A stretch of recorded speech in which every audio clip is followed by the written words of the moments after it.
Powered by Airplane. Аялын хөгжий. Podcast Room-ийн хамтрагчаар намайг сэргээдэг, онцгой болгодог Bacchus brand. IM Motors. I am what I am. MOFT Forex. Oxbar.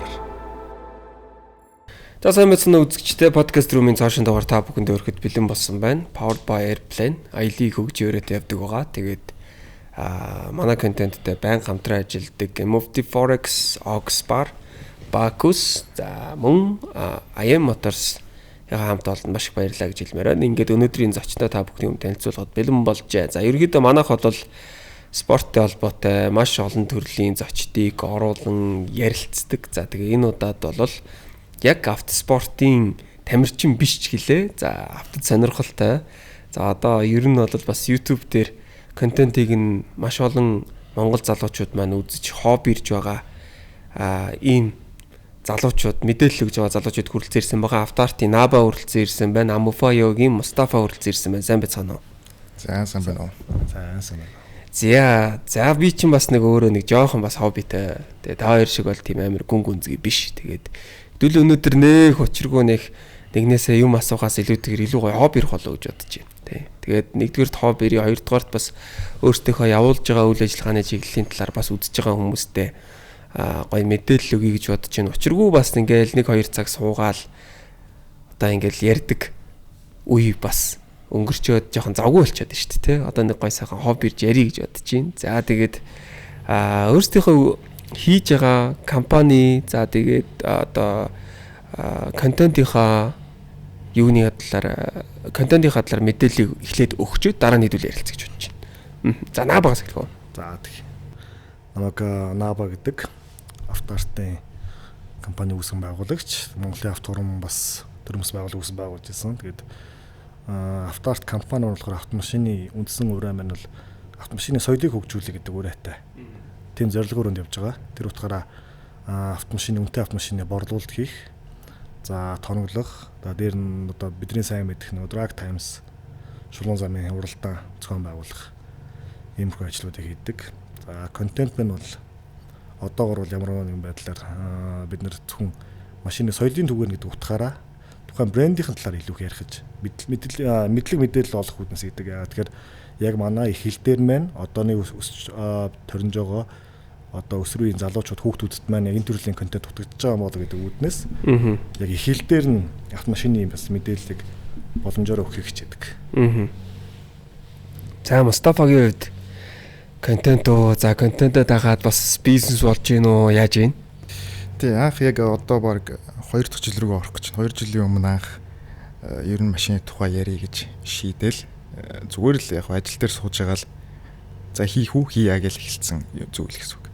Тэгээд яг аль болох ер нь чанартай контент яг эдит талаасаач тэр одоо яриа талаасаач тэр зураг авалт талаасаач тэр аль болох гоё юм үзүүлчих гэж их зордгийн. Тэгээд аль болох бүх эпизодоор анхаарал дарааийнхаа арай илүү чанартай байлгах гэж хичээгээд хамгийн гол яг зорилго маань болохоор хүмүүст нөгөө автомашин гэдэг чинь ганц зөвхөн аагаас б цэглүү зүгээр л хүний хүргэдэг тээврийн хэрэгсэл бол биш. Цаанаа бас нэлээд утга агуулгатай, түүхтэй, өөр гэсэн онцгой шин чанартай, характертай гэдгийг л ойлгуулах гал одоо явж ирж байгаа гэсэн үг. Тэгээ яг хажуугаар нь Монголд бол мэдээж үзэлтээр мөнгө олоход бол хэцүү.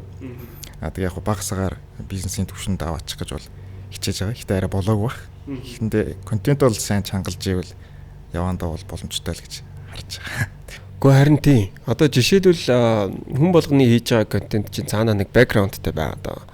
Одоо жишээлбэл Набагийн холчил автоарт компани дээрээ бас өөрсдийн соёлыг түгэхээс гадна бас цаагаараа бас эн чинь мэдээж борлуулалтаа дэмжих ийм бас юутэй гэдэг нь бол угаасаа ойлгомжтой. Тэрийг бол нэг одоо нугаадах юм байхгүй шүү дээ. Манайх ч гэсэндээ яг адилхан. Одоо манайх бол Powered by Airplane гэдэг юм уу те. Манайх аялын компани дэмжих. Тэнгүүд би Амуфаёг болохоор харахаар спонсор байхгүй байдаг. Спонсоргүй яваад байгаа. За тэгээд яг ингээ машин борлуулад байгаа мó гэхээр бас борлуулахгүй байгаа. Тэгэхээр би талаар толгойн дотроо за энэ залуучууд үнэхээр хобби ирээд нөө те гэж би бодсон юм. Тий. Тэгэхээр бас цаагаараа Амуфаё ер нь юг зорж байна. Ер нь бол үнэхээр хобби ирж байгаа нь бол үнэн. Угаасаа яг хоббир бол эхэлсэн. Угаасаа машины нэлээд өвчтөй байсан. Тэгэл анх бас дөнгөж 18 хүрээл машин тэрэг аваад бас аавынхаа буйнд л та. Олон ч машин тэрэг солиол тэгээ эвдэлхийн эвдлээл янзлахал тэгэл нэлээд олон машины нүгэр үзээд сүүлдээ за ер нь машин гэдэг чинь бас ингээ өөр зүйл байдаг юм гэдэг яванд ойлгоод ирдэг юм байл л дээ. Тэгээ яг хөө тэрнтэй холбоотой бас тэр ойлголтыг хүмүүс ч гэсэн жоохон өгчихсэн. Хэдүүлээ ингээл нөгөө л Camry Crown-ороо машины дээдийг бодоод байдаг. Яг үндэ бол тийм биш ээ. Яг хөө бүгд өөр өөрсдийн гэсэн зорилго онцлогуд байгаа. Тэрийг ойлгож, тэрийг худалдаж авч унах юм бол бас нэг амьдралын нэг гоё аз жаргал ч юм уу тийм байх гэдэг шүү. Тэрийг л ойлгуулах гал хичээгээд яг цаашдын зорилго гэх юм бол одоо медиагийн л нэлээд бүр сайн явуулъя гэсэн зорилготой байгаа л та. Аль болох машины маш гоё контент л хий. Бүр зураг авалт одоо эдит одоо юу гэдэг юм бүгдийг л одоо яг өөрсдөө л яг явж ирж байгаа л да. Яг тэгээд заримдаа бас мөнгө төгрөг дутна те. Юм төхөөрөмжний хэрэгцээ бас гарна. Гэхмэчлэн тэр бол нэг тэгэл зохицуулаад тэгээд явн чангараал нэг гайгүй ер нь нэг амхой гингүүтэл нэг хүмүүсийн толгойд нэг брэнд буудаг ч юм уу те. Нэг тийм зураглал буудаг хэмжээний болгочих юмсан л гэж бодож шүү. Тий автаа. За хэдүүлээ өнөөдөр ингэ гэж бодож байна. Хэдүүлээ бас хоббирхаас гадна бидний хоббирж байгаа энэ гоё ярианаас Монголд ч гэлтэхгүй ер нь машин сонирхолтой хүмүүс энэ дэлхийн хороодлог дээр зөндөө байгаа. Гэхдээ өнөөдрийн контентыг маань үзэж байгаа хүмүүс маань бас тодорхой хэмжээнд хөрхэн гоё мэдээлэл аваад тий магадгүй буруу гэж бодож байгаа зүйлээ зүг болгоод сад аваасаа гэж би бол хувьдаа хүсэж байгаа. Тийм учраас хэдүүлээ яг өөрсдийнхөө мэдлэгийн хүрээнд гоё мэдээлэлүүд өгөх байхаа гэж бодож байна. За би ихний асуултаа ингэж эхлэе гэж бодож байна. За яг ямар машин унцгааж байна одоогийн байдлаар? Наад асуулт чи асуух гэж бодсон. Яг өөрийн хувьдаа машин байхгүй. Манай ажлын машинууд байгаа. Аха. Сүүлд нөгөө тонгос Raptor юу нь болоод байгаа. Raptor. Generation хэдэн вэ? Энэ Generation 2. 2. Өөрөөсөө жоохон өөрчилсөн машин. Аха. Нэг сүүлд нэг хачи харсан нөгөө нэг нэлээд өргөн болгоод сунгаад янз болгоо яцсан. Аха. Тэр онч. Энэ мотоцикл онч энэ дүү. Мотоцикл онч. Дүүсэн төвчрлэгтэй болохоор машин хэрэг алга. Аха. За. Мустафа ямар машин онч байна? Энэ асуултыг амар олон хүн асуусан байдаг юм коммент дээр. Би аль бол хариулахгүй нуугаал гэдгийг. За. Би одоо GS 350 онч байгаа. Бензин. Lexus. За яагаад энэ машинуудаа сонгоцгоо тэгвэл? Надад сууж байгаа. Тэгээ бүгднгээс бүгдээр л ярилцъя. Яагаад сонгоод авах вэ? Зүгээр цаанаасаа тэгэл таарчихгүй юу? Одоо юу гэдэг юм Ford Raptor тоноглосон. Тоногдлоод уулын бордуулсан. Тэгээ буцаагаад авцсан. Тэгээ зарчээ гэсэн чинь хайрын санагдцсан. Яагаад тэгэхээр маш их хүч хөдөлмөр орцсон. Мөнгө орцсон машин болохоор тэгээ за байж л ягдээ гэдэг. Тэгэл одоо байлгад. Уусаа ажил яг ингэж явж байгаа болохоор яг өмнөх нэг машин их яг хувьдаа бол яг тийм амар зөвхөн энэ машин гэж шохоргож ирээд одоо унах тийм юм болчтой юм байна. Ер нь шүү дээ монголчууд ялангуяа монгол ирчүүд машинд ер нь нэлээ хоббитэй тий. Ер нь дийлэнхээрээ тий. Одоо жишээлбэл ингээл бас нэг юм зөвхөн өргөн хэрэглээнд ашиглах гэхээсээ илүүтэйгээр бас яг нэг юм гоё машин унах юм хоббитэй ирчүүд Монголд нэлээ их байд юм болов гэж бодогдоод тий. Тэгэхээр та хоёр жишээлбэл яг салбарт нь байдаг хүмүүсийн хувьд энэ зүйл хэрэг анзаарэгдэж байна. Яг Монгол улсын хувьд энэ Монгол гэдэг хүн төрлөختн одоо улсын иргэдийн одоо зан заншилтай холбоотой зүйл гэж дотроо боддог. Одоо бид нар эртээр үес бүр одоо бидний аав те бидний өвөө гой морин дуртай тийм хүмүүс байсан тийм ээ. За Монголд одоо цөөхөн мориныхаа дийлсүүлийг амжилж ундаг те засдаг. За мориныхаа имэйл дээр анхаардаг тийм ээ. Мориныхаа имэйлийн хийцэлд анхаардаг. Ийм цөөхөн үндэстнүүдийн нэг. Тэр утгаараа бидний цуснд байгаа энэ зүйл маань одоо ч одоо үргэлжлээд машин дээр илүү тодорч байгаа. Тэр утгаараа манай залуучууд маань машинаа илүү их цэвэрхэн унах, гоё тонголж унах те. Эсвэл гоё ганган машин унах ч юм уу те. Тэгээ энэ тухай ч гэсэн хуучны кинонууд их гардаг штэ. Өөртөө хувцсчгүй, ор хорончгүй гэж ижил олсон мөнгөөр дуудлага худалдаанд оруулмаар худалдаж аваал те. Тэгэл тухай кино гэдэг чинь хуучны кино ч ялангуяа нэг юм Монгол ах уу философи гэж юм яваад байдаг. Тэгэхээр энэ одоо зөв бидний өвөө аав нарын явж лээсэн зүйл бид нар тэр одоо ингээд уламжлалт байдаг гэж шиг байна.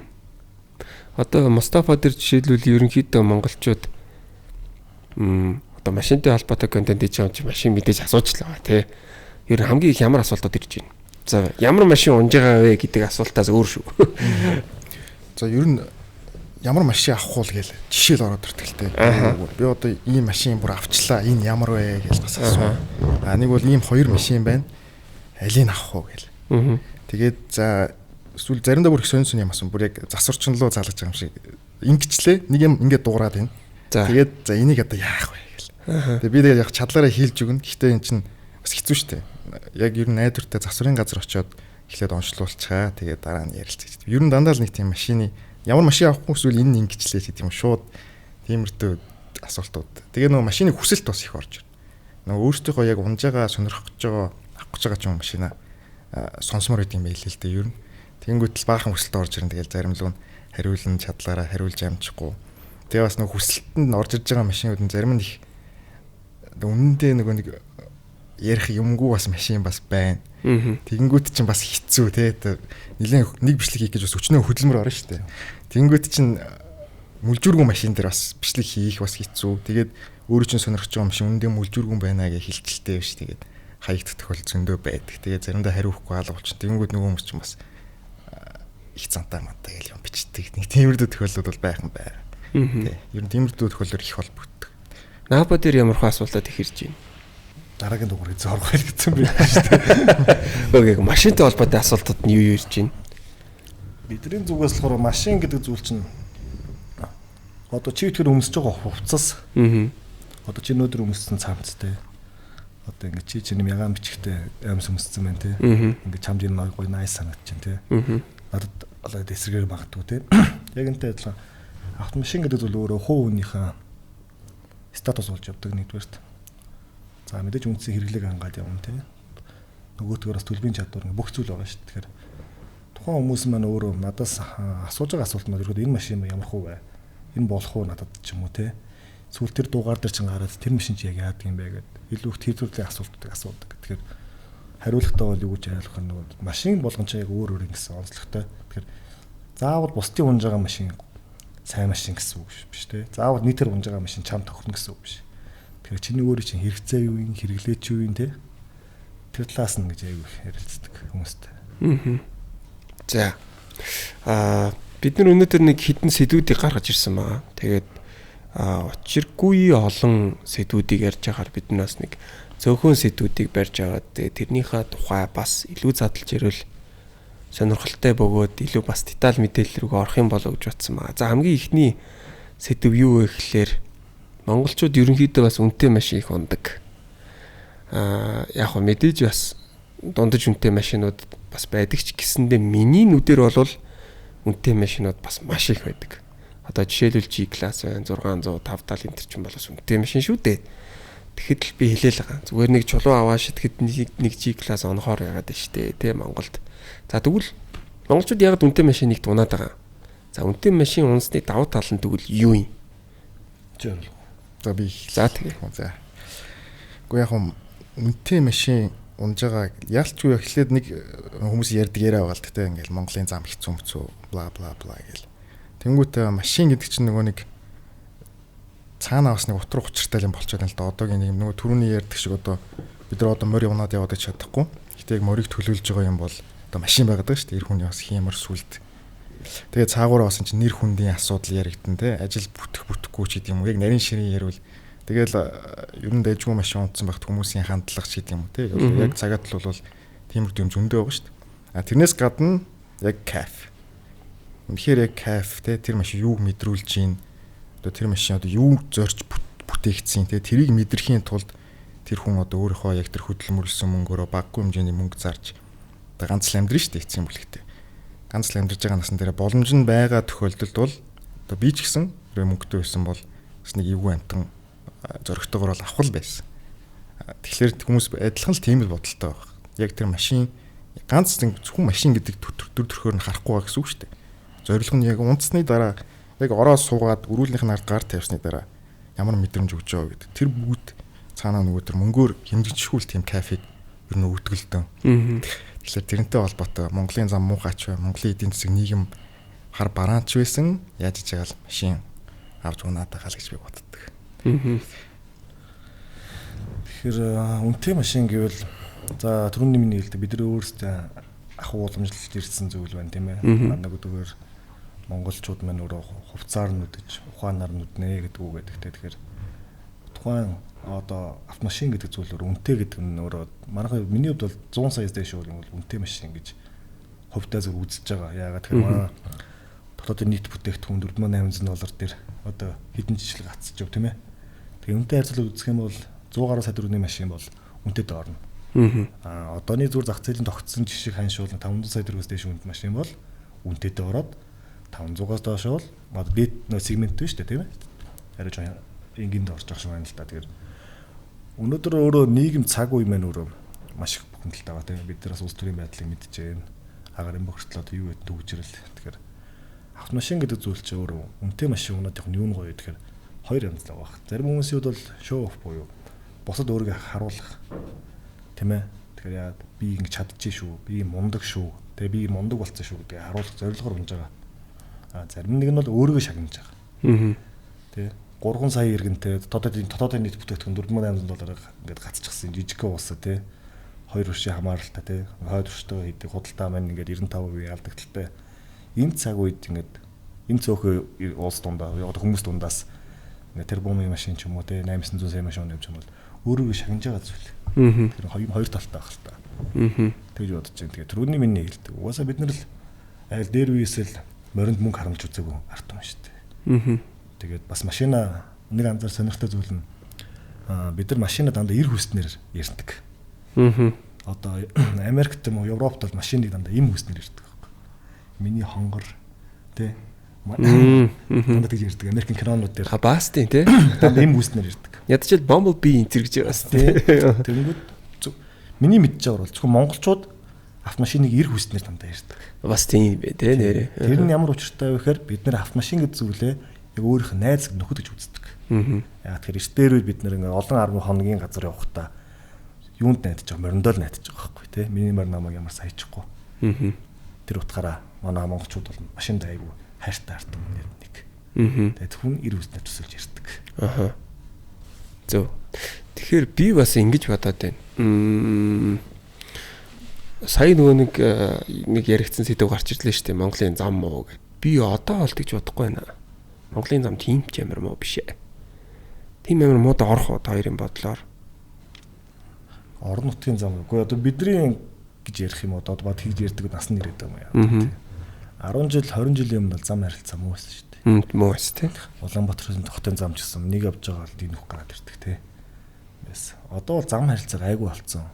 Одоо нэг намхан машин унахад нэг том асуудал нь стандартны бус хурц харуулж байгаа. Одоо нэг намхан машин унаад ингээд гараад явхад яг үнэ хэлэхэд ингээд зам таарах бүх хурц харуулж тоолцсон байдаг байхгүй. За тэнд явна тий чинь хүнөө хөрөөрийн артлын хурц харуулж гэдэг нэг хадаарсан зүуд байна тий. Тэгээ зайсан гар явжод хүүхдээ өрхөн артлын хайландр өсгөл байдаг хурц харуулж гэдэг ч юм. Бүр энэ мөгд байдаг. Одоо зам харилцаад асуудалгүй шүү дээ. Зам сайн байна. Бензиний чанар сайн ирчихсэн санаас. Тийм үү. 2018 онд санагдаж байна. Сэлэнгээс баг хангаа хүртэл бүх колонк 95 бензинийг тухайн чи бид шүү дээ. Би хууч нэг Volkswagen гэдэг брендийг Монголд нэг төлөвлөж ажилладаг байсан. Тий. Тэр үедээ германоор бензин дэж явуулчихсан. Тэгэхдээ бол манай бензин 18 онд шүү. Гадуур Еврото гэдэг нэг самбар яваад байдаг. Гэтэл арай гэж Евро 4 хүрчихсэн байхгүй. Одоо бол манай бензин асуудал Евро 5 болцсон. Яагаад тэгэхээр дэлхийд Евро 6-аас наадчихсан байна. Тэгэхээр бензин асуудал болцсон. Зам асуудал болцсон. Тэгэхээр үнэтэй спорт машинууд бол одоо Монголд ямар асуудал байхгүй. Яг би зүгээр айгаад тийм би ингэж боддیں۔ Одоо бид нар чинь болвол өргөө удам нутагтай. За тэгснээ жилдээ бол нэгээс 2 удаа л хөдөөрөөгөө бол заавал тавьчихдаг ард түмэн байгаа даа байхгүй. Тэгэхээр зүгээр яг бид нар хөдөө явах таарсан машин он гэхээсээ илүүтэйгээр би ингэж бодоод байгаа. Амь насыг манаас хамгаалаад байгаа юм болов гэж бодоод байгаа. Тэ? Одоо зүгээр муугар бодож штэ хүн хэрвээ магадгүй зүгээр муугар бодоод бид нэр зүгээр осолдлоо гэж бодоход арай нэг авс томтой тэ тэгэнгүүтлээ хүний амь аваад явчихгүй машин байх нь бас давуу тал нь юм болов гэж би зүгээр бодоод байгаа. Тэрийгээ бас бодолцож авч байгаа худалдаа авчид Монголд хэрэг байгаа л. Би бол тэрэнд жишээл жоохон юу яадаг. ач холбогдол өгдөг. Мустафа гэж Болцсон. Ер нь сүүлийн үед бол яг тэр тал дээр бол нэлээд анхаардаг болсон бохоо. Тэрийн учраас бас ер нь нөгөө том жипнүүдийн борлуулалт бол нэлээд их байдаг байх.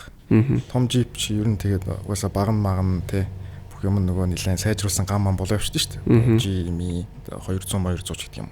Ямар ч тохиолдол нөгөө нэг хүн чинь сүүлдээ нөгөө гэр бүлээ бодож байгаа шүү дээ те. Ямар нэг муу юм болох юм бол тэр тохиолдол угаасаа жижиг тэргээс илүүтэйгээр ер нь том машинууд их хүний аим аварч гардаг л та. Тэгэхээр хүмүүс ер нь бол одоо яг борлуулагдсан машинуудын тоомог харангуут бас тэрийг цаагаараа нэлээд боддог юм шиг санагддаг шүү дээ. Ганц зүгээр юм дүр төрх гэхээс илүүтэйгээр ганц дэмий үнэтэй юм авч юм шаардаад өмтөл цаана мангар сейфти байдаг шүү дээ ер нь бол. Яг үнэ тий. Би л мань бол тэрэнд яг үнэнгээс амар ач холбогддог байхгүй тий.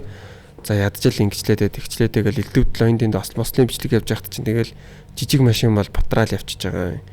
Тэгэл яг үнэтэй том машинууд нь яалтчгүй л хүний амиг л аварчаад хаалдаад Америкуудын үг байдаг л та. Том машин эзнээ авардаг гэж. Үг байдаг. Америкуудын хэлдэг. Тэр утгаараа Америк хүний ундаг машин дэлхийн бус улсуудын хүмүүсийн ундаг нийтлэг машин хэмжээнээс том байдаг байхгүй.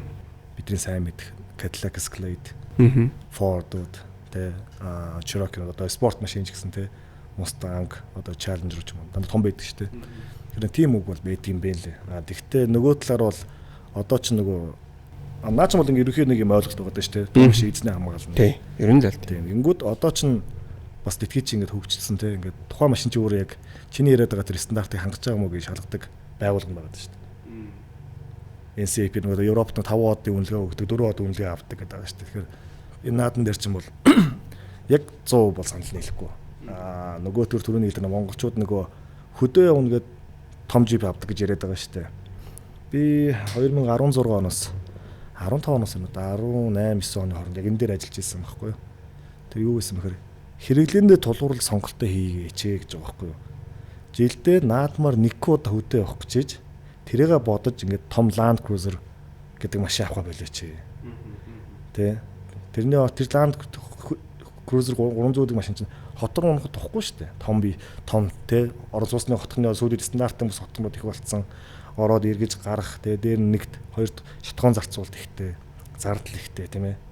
Гэтэл чинь хүн хэрэглээгээ бодоод авах юм бол энэ чинь 365 оны хэдэн хөдөө яваад. Тэгэхээр би яг одооны манайхны одоо энэ байгаа нийтлэг нь урсгал дээр бол жоохон энэ дээр бол нөгөө тас байсвартай байдаг. Яа тэг хэрэглээндээ тулгуусан сонголтоо л хийж байгаа. Зөв. За тэгвэл яг наадхан дээр чинь дараагийн сэдв бол шууд ургаа гараад ирж байгаа байхгүй. За бид нар одоо хөдөө гадаа явлаа. Одоо нэг юм өвлийн тосмааслаа солиул. За өвлийн дугуйгаа солиул, зуны дугуйгаан солиул. Одоо юу гэдэг шил арчигч чинь ядчил те зориултын өөрийнх нь байх ёстой ч гэдэг юм уу. Ингээд нэг юм бидний зүгээр өдөр тутамдаа ярьдаг хэрнээ биелүүлдэггүй зүйлүүд байна. Биелүүлдэггүй зүйлүүд байгаа штэ монголчуудын те. Жижигхэн зүйлээ анхаардаггүй. За эднийг анхаарахгүй байснаар ямар эрсдэлд оруулт юм бэ бид нар өөрсдөө. Түрүү наатан дээр чи хэдүүлж байна шүү дээ. Тэгэхээр нэгдүгürt манай одоо Монгол улс маань те манай иргэд маань бид нар иргэдэн би одоо улс төр юм байна ш. Бид нар өөрсдөө машин унаад удаагүй арт юм уу. Тэгэхээр 1990-ад оноос энэ чинь хүн хувьдаа хөрөнгөтэй болж болно, өмчтэй болж болно гэх те гарч байгаа шүү дээ. Тэгэхээр өнгөт машин унаад бол нэг 30 жил гарантал байгаа арт хүн багхгүй юу. Гэтэл дэлхий буюу те дэлхийн улс орнууд чинь ингээд 60 70 жилээс дээдлэн ингээд 139 жил хүртэл машин унчихсан. Тэр утгаараа автомашины хэрэглээ гэдэг зүйл дээр бас сайн төгсөөг байгаа. Тэр нь хайхрамжгүй орхидог зүйл маш их зүйлүүд байгаа гэдэг. Ялангуяа шүүмжлэлтэй хандаад өнөөдөр ч гэсэн яг энд ирсэн шалтгаан маань өөр энэ талаар ярих гэж бодож ирсэн. Жишээ нь юу гэдэг юм бид нэр автомашины дугуй байна те. Монгол улсад жилдээ нэг шинэ дугуйнууд нэг хилээр нэг 80 орчим мянган дугуй. За 80-100 мянган дугуй орж ирдэг байхгүй юу. Гэтэл хуучин дугуй Монголд жилдээ 800 мянган ширхэг орж ирдэг байхгүй юу. Хуучин дугуй. Тий. Тэгээд яаж ийнө вэ гэхээр энэ хуучин дугуй гэдэг чинь өөрөө нэгдэрч юу юм бэ гэдээ үзгээр автомашины дугуй гэдэг зүйл өөрөө 4-6 жилийн насжилттай байдаг байхгүй юу. Тэгээд тэр нь болохоор яагаад гэж жил нь өөр байдаг вэ гэхээр тухайн байгаль газрын чигшлээс хамаардаг агарын чигшил. Тэнгүүд манай орон чинь өөрөө дэлхийн дундч одоо агаар дэлхийн одоо стандарт гэх юм уу агарын чанарын стандартаас бид нэр 4.5 дахин тоосчлолттой тийм ээ. Дээр нь бид нар маш хуурай цаг агаартай. Дээр нь температурын маш өндөр хэлбэлзэлтэй улсад амьдардаг. зундаа ингээд нэмэх 30 гаруй градус, өвөлдөө бол ингээд 35 40 градус гэд явж байгаа. Тэнгүүд энэ тохиолдолд манайх ингээд нөгөө өвлийн дугуй нэг дугуй авчаад өвлийн дугуйтаа ингээд зундаа, хөдөөнөө, гадаанаа ингээд бүгдэнд нь явдаг шүү дээ. Тэнгүүд энэ дээрээс юу болж байна гэхээр энэ хуучин дугуй гэдэг зүйл чинь өөрөө тухайн улс орон өөрсдөндөө газрынхаа хөрсөнд буушлаад хог олох гэхээр мөнгө төлөх гээд байдаг. Тэнгүүд манайх шиг буюу стандартанд тогтоогүй те хөгжил буураа улсууд руу хог хаягдлаа экспортлож гаргаж байгаа байхгүй юу. Тэр нэг бүрийн үнэ нь юу гэдэг нэгээс $3 зардаг. Тэр нэгээс $3 нь ашиг юусоо биш. Тэр нөгөө дугууг ин зөөж байгаа тэр хүмүүсийн ажиллах цалинд нь гаргаад хогоо нааш нь явуулдаг. Тэгэхгүй юу. Тэнгүүд манайхан ярьдаг шүү хөдөө явж байгаад дугуй буутчлаа гэл те. Ялангуяа ингэ жил болгоны наадмаар бид нар бөөндө хөдөө гараад явдаг те. Одоо чамцсан таарсан замд чи ингэ машин өнгөрцөн 2-3 тохиол байж идэг үстэй. Тэ нэг үсрээд нэг 500 мянган км явах гэдэг шүү манайхан ч. Тийм тохиол аягүй байгаад. Тэгэхээр энэ төрлийн буюу ойлголт аягүй муугаас болоод зам тойрын ослууд их гарддаг. Жил болгоны одоо бөөний хотоосоо хөдөлгөөн гардаг үе буюу наадмын үе, цагаан сарын үе дээр маш их зам тойрын ослууд гарддаг. Тэгээ очоод шалгаад харахаар бүр хуучин дугуйтай байдаг. Ингээд нөгөө iPhone утас ч юм уу Samsung-ийн утас ч юм уу шинээр авах гээд ингээд 4-5 саяар ингээд авчдаг хэрнээ хуучин дугуй болохоор тоохгүй аваад тавьчихдаг тийм ээ. Энэ өөрөө ингээд зам тойрын осол болох айгүй том үндэс болдог. Одоо саяхан хүртэл өнгөрсөн 10 сард одоо манай найз тохиолдсон явдал одоо манай Баткад уулан зам дээр явж байгаад нэг машин үүдээс нь эргэж чадахгүй өвлийн дугуйтай хэрнээ одоо яг цас ороогүйсэн. Эргэж байгаа дугуун зуралт байхгүйгээс болоод хайлж орж ирээд 2 машин үүдээс мөргөчөж байгаа байхгүй. Тэгээ би тухайн үед яг утсан дээрээ бичлэг хийгээд авч байгаа тэр дугуйных нь насжилт нь өөрөө 7 настай дугуй байсан байхгүй. Тэгээд өөр жолоочсон асуухаар машин эргэсэнгүү гэж байгаа байхгүй. Үрүүлээ дараа хайлчлаа гэдэг. Тэр энэ төрлийн асуудал аюух байгаад байдаг нэгт. Хоёрдугаарт нөгөө нялх хүүхдээ суулгачаа тий бага насны хүүхдээ суулгачаад зам болохоор нөгөө кондишнер бид нар өөрсдөө хэрэглэж зөв хэрэглэхгүй байгаагаа кондишны харшилтай гэж буруутгадаг. Яг үүнд кондишны харшилт юусоо байхгүй шүү. Юусоо байхгүй. Тэнгүүд яа гэхээр бид нар зам болохоор ингээд хамгийн бага дээр нь тавиад их нөгөө сэнсэн тавьчихдаг тий. Өвөл болохоор хамгийн халуун дээр нь тавиад сэнсэн тавьчихдаг. Гэтэл эн чинь уул нь тийм зориултгүй байхгүй да.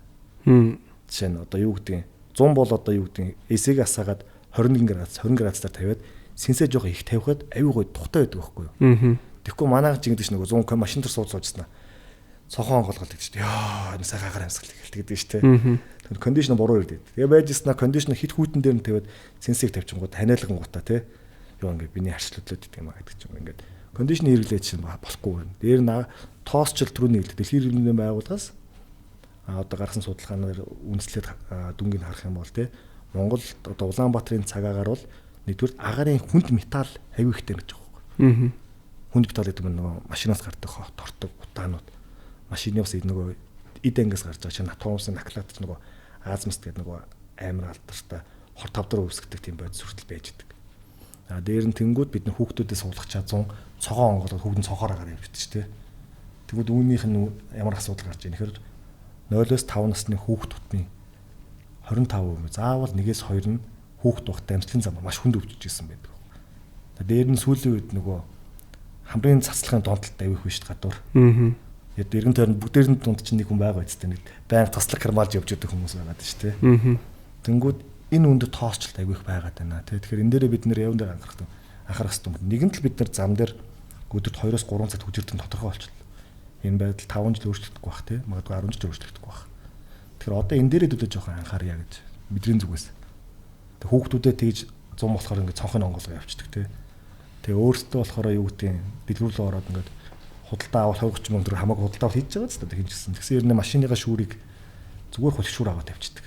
Нөгөөх нь нөгөө нарийн тоосон зэрэг ковидээр ганц мэддэг болсон PM2.5 шүүхгүй зүгээр цаасан шүүр ягаад тэр чинь нөгөө дэлхийн бусад Азийн орнуудад тэр чинь шүүрэн зүгээр авахгүй юу. Манайх шиг энэ хүнд металл ихтэй, тоосчлт нь 4.5 дахин ихтэй хуурай цагаар дуусад бид нар industrial spec буюу илүү сайн шүүр тавих хэрэгтэй. Тэгээ иймэрхүү юм дээр бид нар ингээд уулна одоо анхаарах цаг нь болчихжээ. Тэгэхгүй энэ хүүхдүүд чинь хашилтаа болчлоо. Эргэн тойрны өмнө тоос тоосны хашилт их болчлоо. 10 жилийн өмнө юм байгаагүй үстэй. 10 жилийн өмнө бид эргэн тойронд таврын цэцлэг кемал явж байгаа хүн байгаагүй шүү дээ. Одоо бүр ингээд зүгээр эргэн тойрон те тоосон царай хашилтаа маа бий гээл хөрх хүмүүс зөндөө шүү дээ. Тэгэхээр иймэрхүү тохиолдолд хэдүүл бас энэ дээр ингээд анхаарах зүйлүүд аягүй их байгаад байгаа дотор боддог.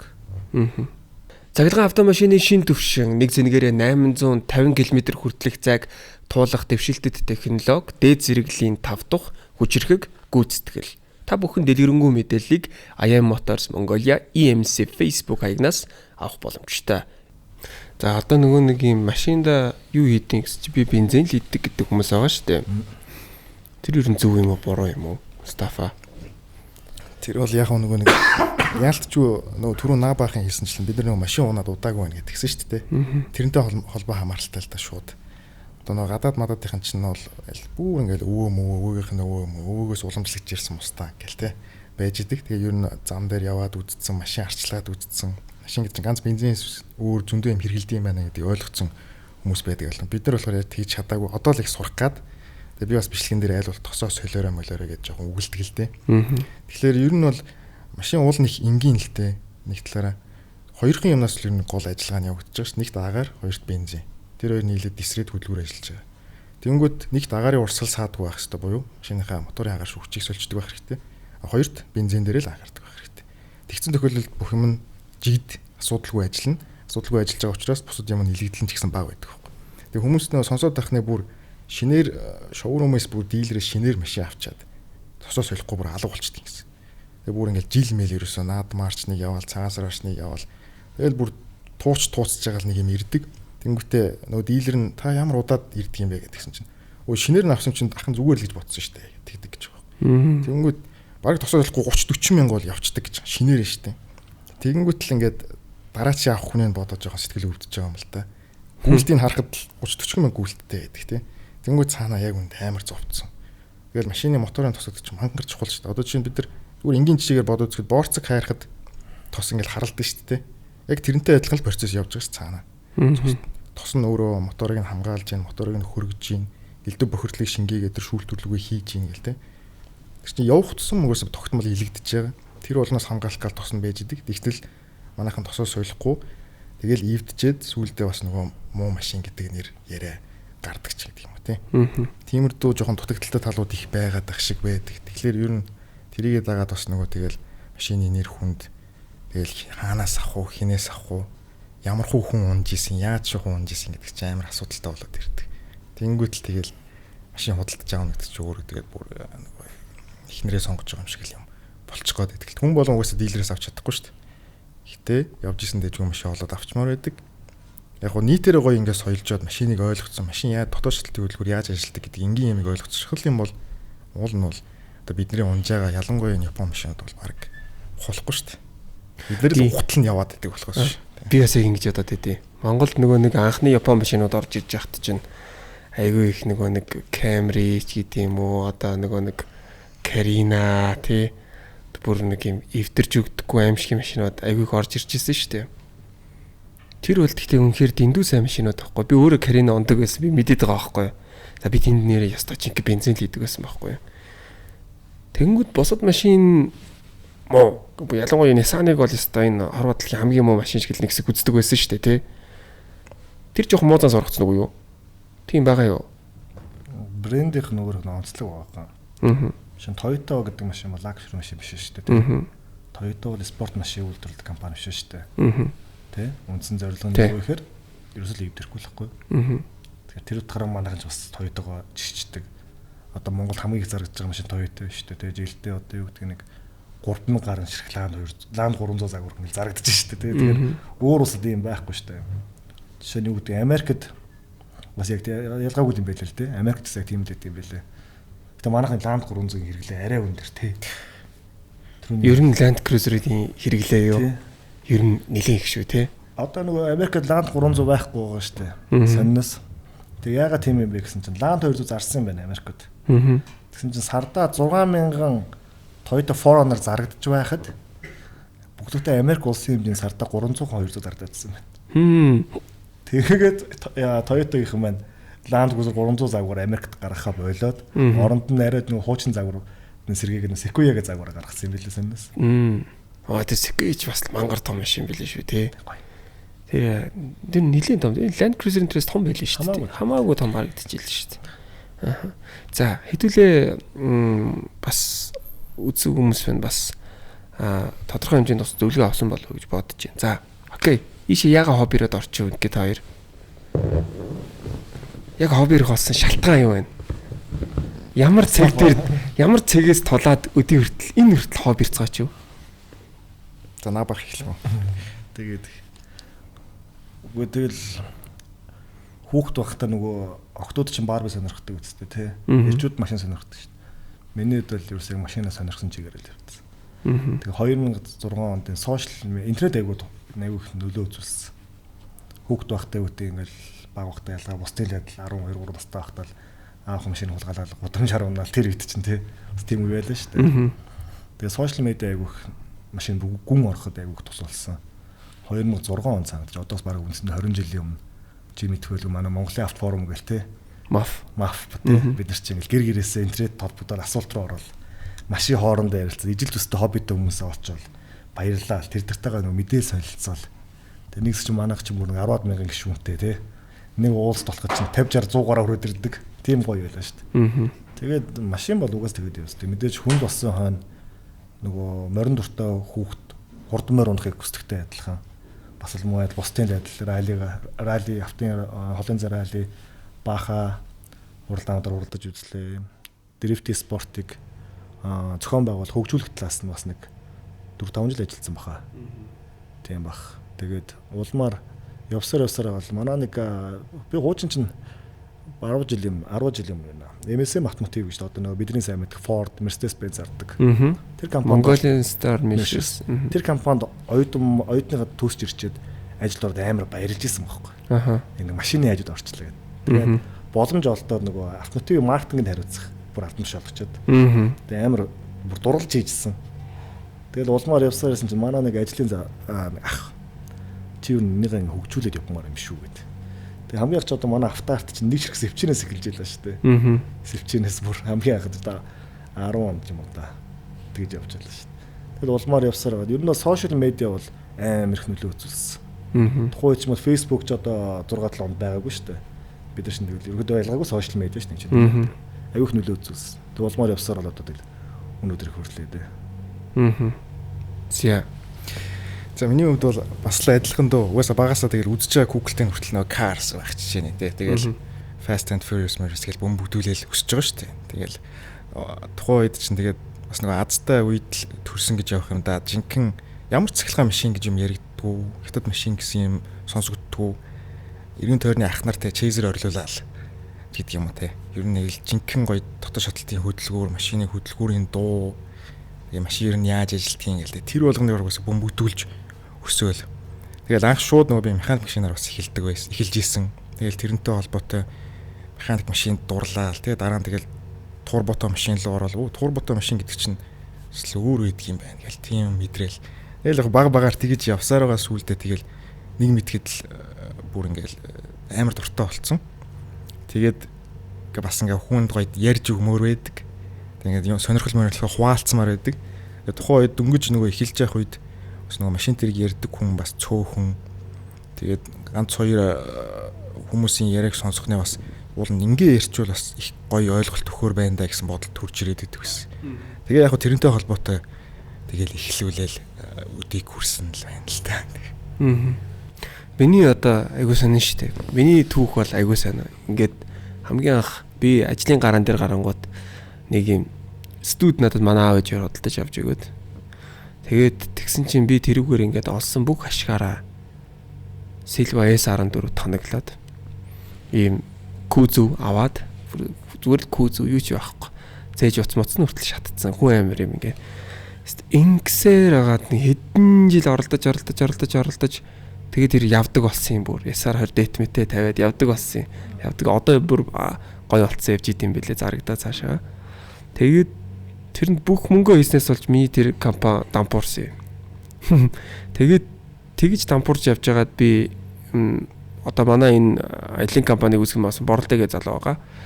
Энэ болохоор бас юм дрифтинг тэмцээнд усын авармаард ордог. Бас нэлээд өндөр амжилтыг үзүүлж исэн юм шаравдаг залуу байгаа. Тэгээ машинаар дамжуулж битээр танилцж исэн юм. Тэгээд дараа нь одоо ингээд компани байгуулсан. Манай компани маань ингээд одоо тун амжилттай явж байгаа гэд. Ингээ бодохоор ийм машинтай айгүй холбогдолтой байгаа байхгүй миний амьдрал. Тэгээ энэ өөрөө бас миний айгүй хобби. Тэгээ би бол Nissan туртай. Би бол одоо энийг чинь Nissan зүрхтэй гэж ярьдаг да хүмүүс бол ер нь бол би Chaser Maser ч гэдэг юм уу VR унжил байсан. Гэхдээ хизээч би тэрийг тогтооё гэж бодож байгаагүй. Энийг яаж Nissan болох вэ гэж боддог байсан. Та хоёрын хувьд жишээлбэл яг би Nissan зүрхтэй гэж байгаа шиг та хоёр яг ямар брендийн машинд хамгийн дуртай? Наач юмс аюу хэцүү асуулт. За. Хамгийн дуртай машин чи юу вэ гэх тээ. Тэгээ асуух бол хамгийн анхны одоо эрэгтэй хүн ч нөгөө би хэлээд байгаа шүү дээ. Эрэгтэй хүн ч нөгөө хамгийн анхныхаа хайртаас илүүтэйгээр хамгийн анхны машинаа мартахгүй гэдэг байгаа шүү дээ. Тэгээ хамгийн гой дурсамж үлдээсэн машин байдаг ш хүн болгонд тээ. Миний хувьд бол миний Chaser байдаг гэсэн. GZX 100. Тэр машинд амар хайртай байсан. Уул нь ингээд одооны Supra MK4 надад байсан. LS1 мотор swap хийсэн Silva-гийн бүтэн прожект машин надад байсан. Тийм үү. Subaru байсан тий. Subaru STI нар. Тэгсэн ирнээл нөгөө Chaser-эл унахаар л яг гоё мэдрэмж авдаг тий. Тийм байсан. Одоо яг тэр мэдрэмж одоо бол хизээч гарч ирдэггүй. Одоо ингээл ялгаагүй уул нэг технологийн хувьд илүү хүчтэй, илүү гоё машин унаад ингээд ажлын бас нэг ажлын боломж байна тий. Янз бүрийн машин унаад явж байгаа ч гэсэн тэр мэдрэмжээ санаад иддэг. Тэгэхээр бас сайн мэдгүй л. Аха. Эхэлсэн л их чухал байгаа даа тий. Тийм эрэгтэй хүнд чи яг тийм байдаг юм билээ. Яг нэг өөрийнх нь амьдрал хэдэж мартагддаг машин байт. Тэр нь бүр ингэ төрөөлөд байгаа шүү дээ. Одоо тэгээ наабад гэж боддгоо.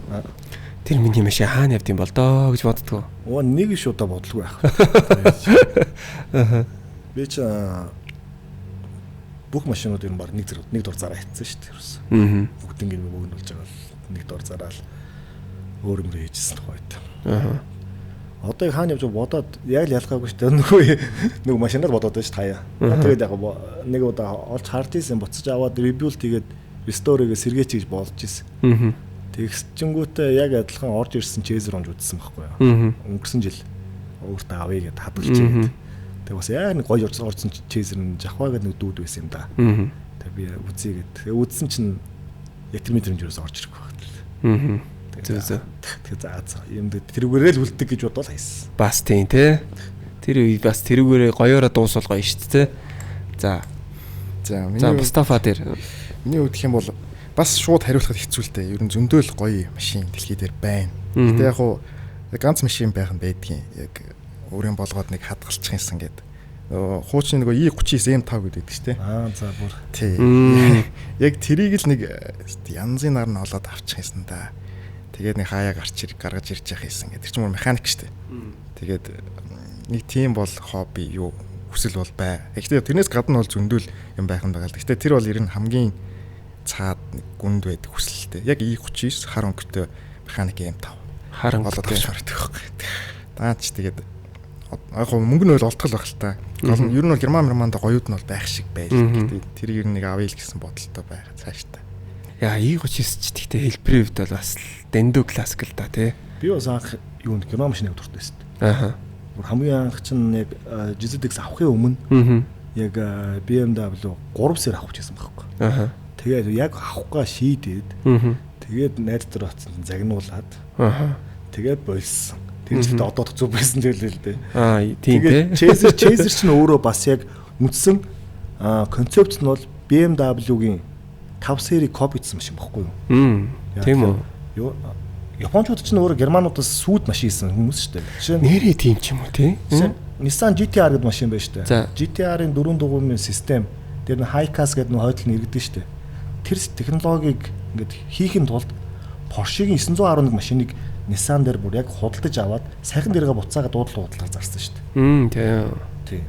Чин BM түрүүний хэлдэг нь Chaser гэдэг машин чинь Chaser байна, Mark 2 байна. Тэгээд тухайн эдгээр машинууд чинь яг Европынхоо Mercedes-ээр бол 124 E500, BMW M5 эдгээр машиныг Японд хөлбөрнө л хэвгүй. Тэр утгаараа Японч бол хамаагүй сүйд машин илгүй байх уу? Япончууд ч юм уу Америкудаас сүйд машин хийсэн. Оюун санааны төвлөрлийг сайжруулж, бие бэлтрийн чирэг байдлыг дэмждэг. Та өдөрт нэгийг уусан байхад таныг тэр өдрийн туршид сэргэг байхад туслах болно. Намайг сэргээдэг, онцгой болгодог Bacchus brand. За, одоо шүү дээ те old but gold гэдэг юм байна шүү дээ те. Old but gold. За одоо жишээлбэл бараг л Мустафагийн бол бараг E39 юм байна шүү дээ. Гэхдээ энэс илүүтэйгээр хүсдэг машин байгаа юу? За би за окей dream car. Гэхдээ дандаа old school ярьж байгаа шүү. За R34 л байна да. Нэг GDM R34-тэй болчихвол бас зүгээр байх гэж боддог штэ. Nissan. Миний хувьд бол нэг тийм машин алга байна. Түр сая асуухаар бодсон чи хамгийн түрүүнд нөгөө Volga 24 биш шүү дээ. За тэр машин саунд орж байна. Яа тэгэхээр хүүхэд байхад манай аавд аим гоё бор өнгөтэй 24 байдаг гэсэн байхгүй юу. Тэгээ тухайн үед бас одооных бол түүнийг хийсэн гэх юм уу да. Тухайн үед яг орсууд дээр авчиж өгөөд бүтэн задлуулад тэр араам санзардаг байсан юм яадаг ч байсан. Тэр мэрийн бүгднийг бүхлүүлээд тэгээ машина илүү гоё явдалтай болгоод моторс тэр бас жоохон хөөцүүлээд битгэрч баг сар гаруй машинаас ахиж сууж авч ирсэн. Тэр машинаа асаагаад яг гоо нэг 24 орж моторын дунд одоо нэг Америк булчин гэж ярьдаг шүү дээ. Тийм дуутай. Тэгээс гоё нэг бензин үнэртэн те. Тэр одоо ингэ зүр сая асуусан чинь тэр машин л таанд санаад орчих. Тэр Volga 24 10 зүгээр байвал бас. Би нэг авах гэж үзэж ирсэн юм а дээр үед. Тэг яг цагаатлахаар нөгөө гоё намайг тоохгүй гэдэгтэй адилхан. Бүр гоёуд нь амар үнэтэй болчиход одоо хүртэл Оростооч ялгаагүй коллекшн кар болсон юм билээ. Тэгээ жоохон мянууд нь жоохон онцгүй. Тэгэл яг энэ дунд явсаар тэгэл бүр айс. Гэтэ надад юу байгаа? Одоо манай гэрүүлд 24 жил болж байгаа машин байгаа. Хамгийн анх 0-оор нь аваад одоо 130 мөнгө үлдтэй. Тийм манай аавын унжсэн машин. Одоо хүртэл бид нар манай охтгоор 3 жилийн өмнө бүх юм rebuild хийгээ сэргээгээд одоо тэгээ хадгалсан. Би болохоор минийхээ адилхан минийх GTR 34. Тийм минийх spec car mark энэ гэж олон юм ярихгүй зүгээр 34 л байл тэгэл үнэхээр надад хамаагүй GT ST 25 байсан ч яах вэ? Надад Coupe 34 бол за өстой нэг үнэхээр секси те бүр үнэхээр гоё машин санагддаг. Гэхдээ ягаад чин GTR 34 гэхээр л хитрхи холдчиход байгаа. Одоо тэр нь 7-800 сая төгрөг би бол одоо зарч чадахгүй. Яг зүгээр ойртуулъя те. За ядаж нэг 300 400 авчиръя гэж бодох юм бол Godzilla 32 ээж болж гин. Эсвэл бол NSX-ос ээж болж байгаа гэж би боддог. NSX би бас амар зуртай. Зүүн завхартай л та. Миний яг бүр ингээд би саяхан нэг wishlist old school гаргасан чинь нэгт 34-ыг орлоо, хоёрт би NSX-ийг хийгээд 3-т 32-ыг оруулсан байхгүй. Яг өөрийн миний wishlist шүү дээ, тэ. Тэгж оруулж исэн. R32 гоё шүү дээ. 32 амар тэ. Галбир бол бас гоё тэ. Дээр үед чинь болрох ундаг байлаа шүү дээ. 32.0 гэдэг дугаартай. R32. Баазараа тэрний тэр машины галбир бол ёо.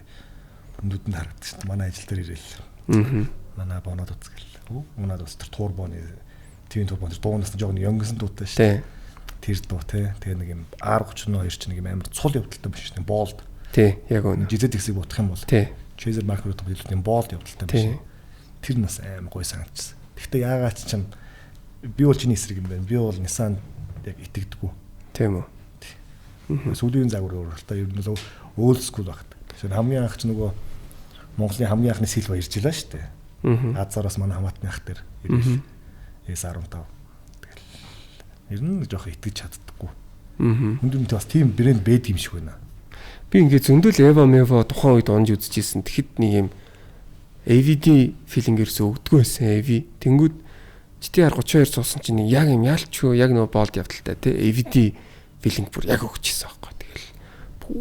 Гэхдээ би хамгийн анхны бустыг Eva 7 дээрээс 4 биш ээ 7 дээрээс авч ирсэн. 6 байлоо нэг. Ямар хөтэй. Анарын унжсэн 6. Тэр анарх чи хөлөө 6 биш ээ 7.85 ч үлээ юу вэ? 7. Тийм 7 санагдчихэв. Түүний миний хэлдэг. GTR 32 дээр ер нь GTR гэдэг машин дээр түрүүн дээр нөгөө Япон машинаас авдаггүй тэр мэдрэмж яваад байна шүү дээ. Болт буюу цул мэдрэмж. Тийм. Яагаад гэвэл GTR хийхдээ Porsche 911-ийг копид хийсэн машин байхгүй. Тэнгүүд тэр мэдрэмж яваад байна. Өөрөөр хэлбэл чиний яг яриад байгаа юм чинь герман машин л болж тараад байгаа. Тэр мэдрэмж чинь. За окей хэдүүлээ бас арай хэтэрхий гүн гүнзгий яриад сүүлдээ хүмүүсээ мэдгүй юм яриад байж магадгүй байна. За дараагийн асуулт юу гэхээр одоо сүүлийн үед бол эргэн тойрны хятад машинууд бол унжаага хэрэглэгчид маш их болчлоо.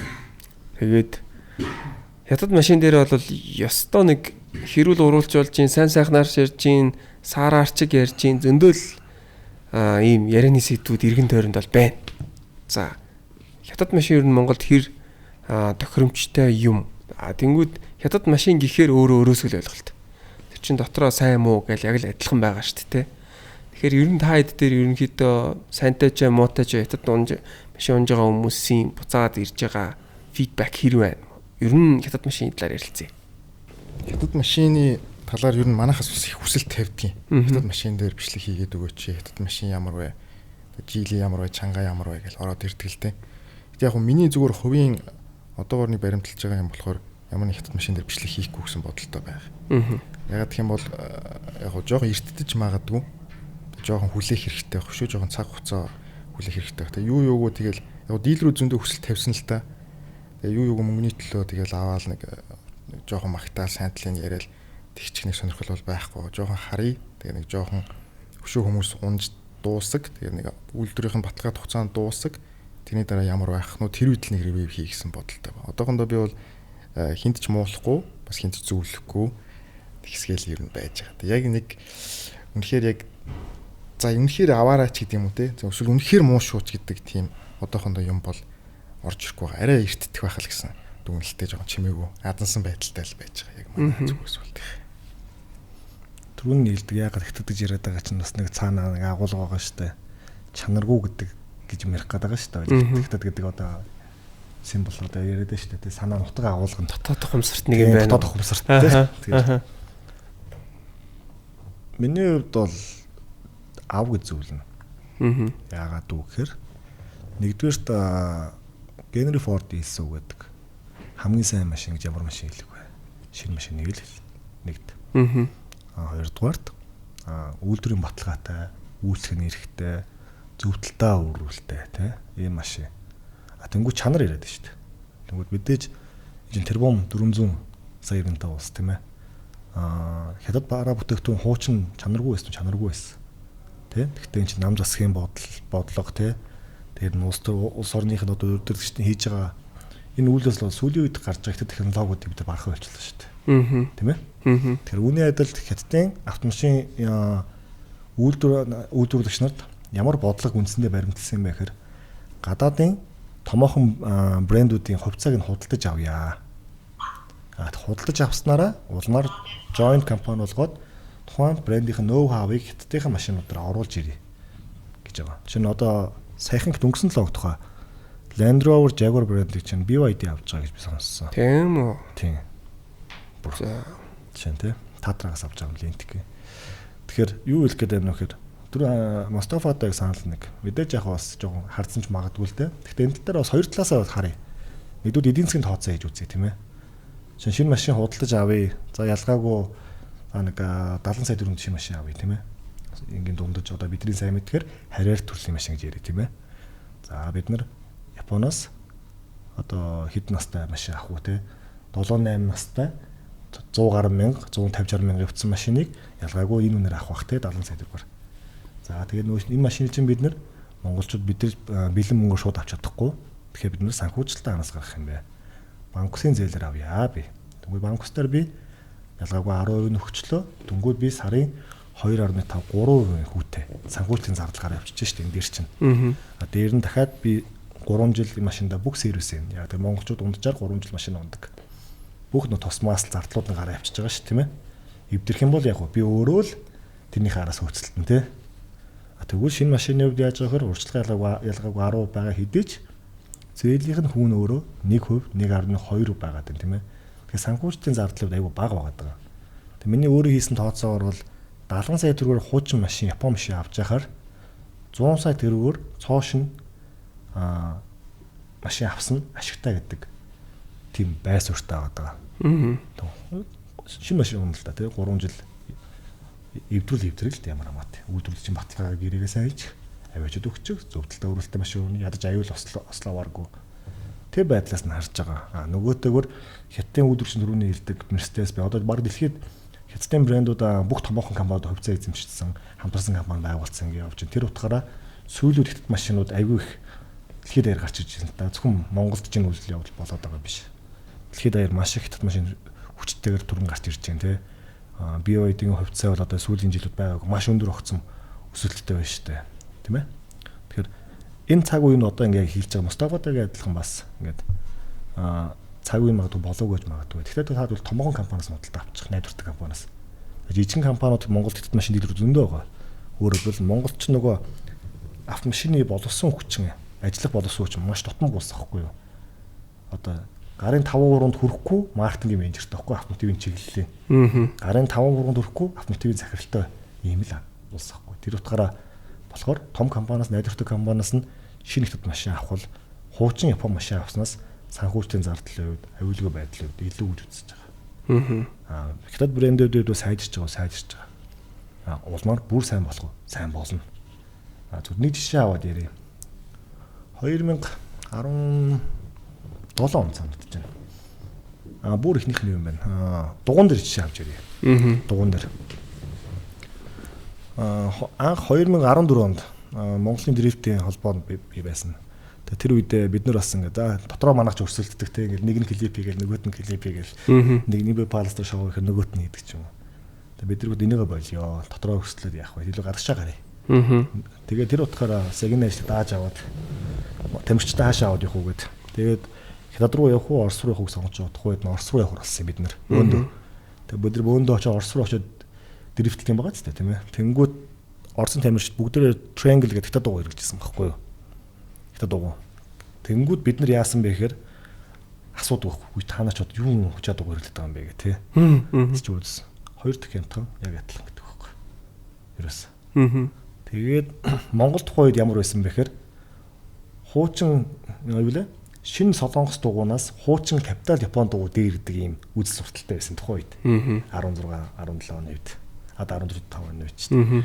Тэгээд тэр үед би тухайд Монгол Ханкук гэх брэнд байсан шүү дээ. Тэ. Одоо ч байгаа те. Тэрийг бас яг Монголд бас зах зээлийн нөхөд алдаад өмнө хариулж исэн компаниуд ажиллагаа болоод ингээд энэ брэнд Монголоос гарахад бэлэн болцсон байх үед нь Монгол руу оруулж ирсэн байхгүй юу? Буцаж.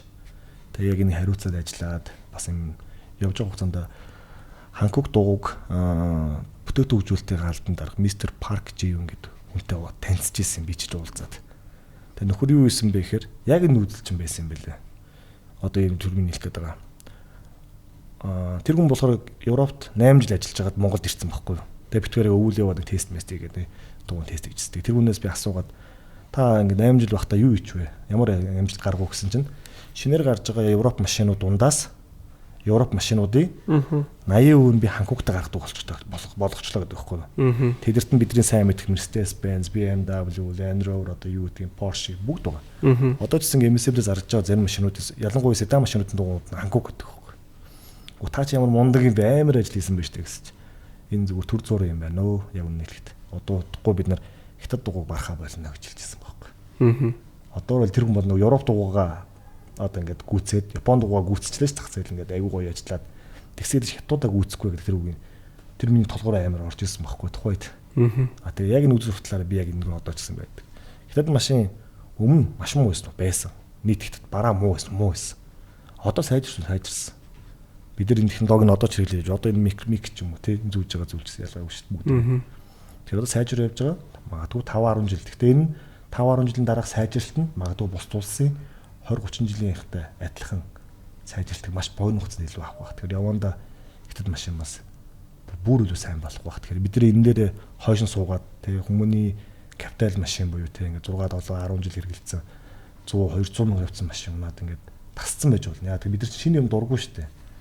Одоо ингээд өнөөдрийн бидний монголчуудын хамгийн сайн магтаад байгаа Prius автомашин 2007, 8 он санагдаж байна анх орж иж ирсэн.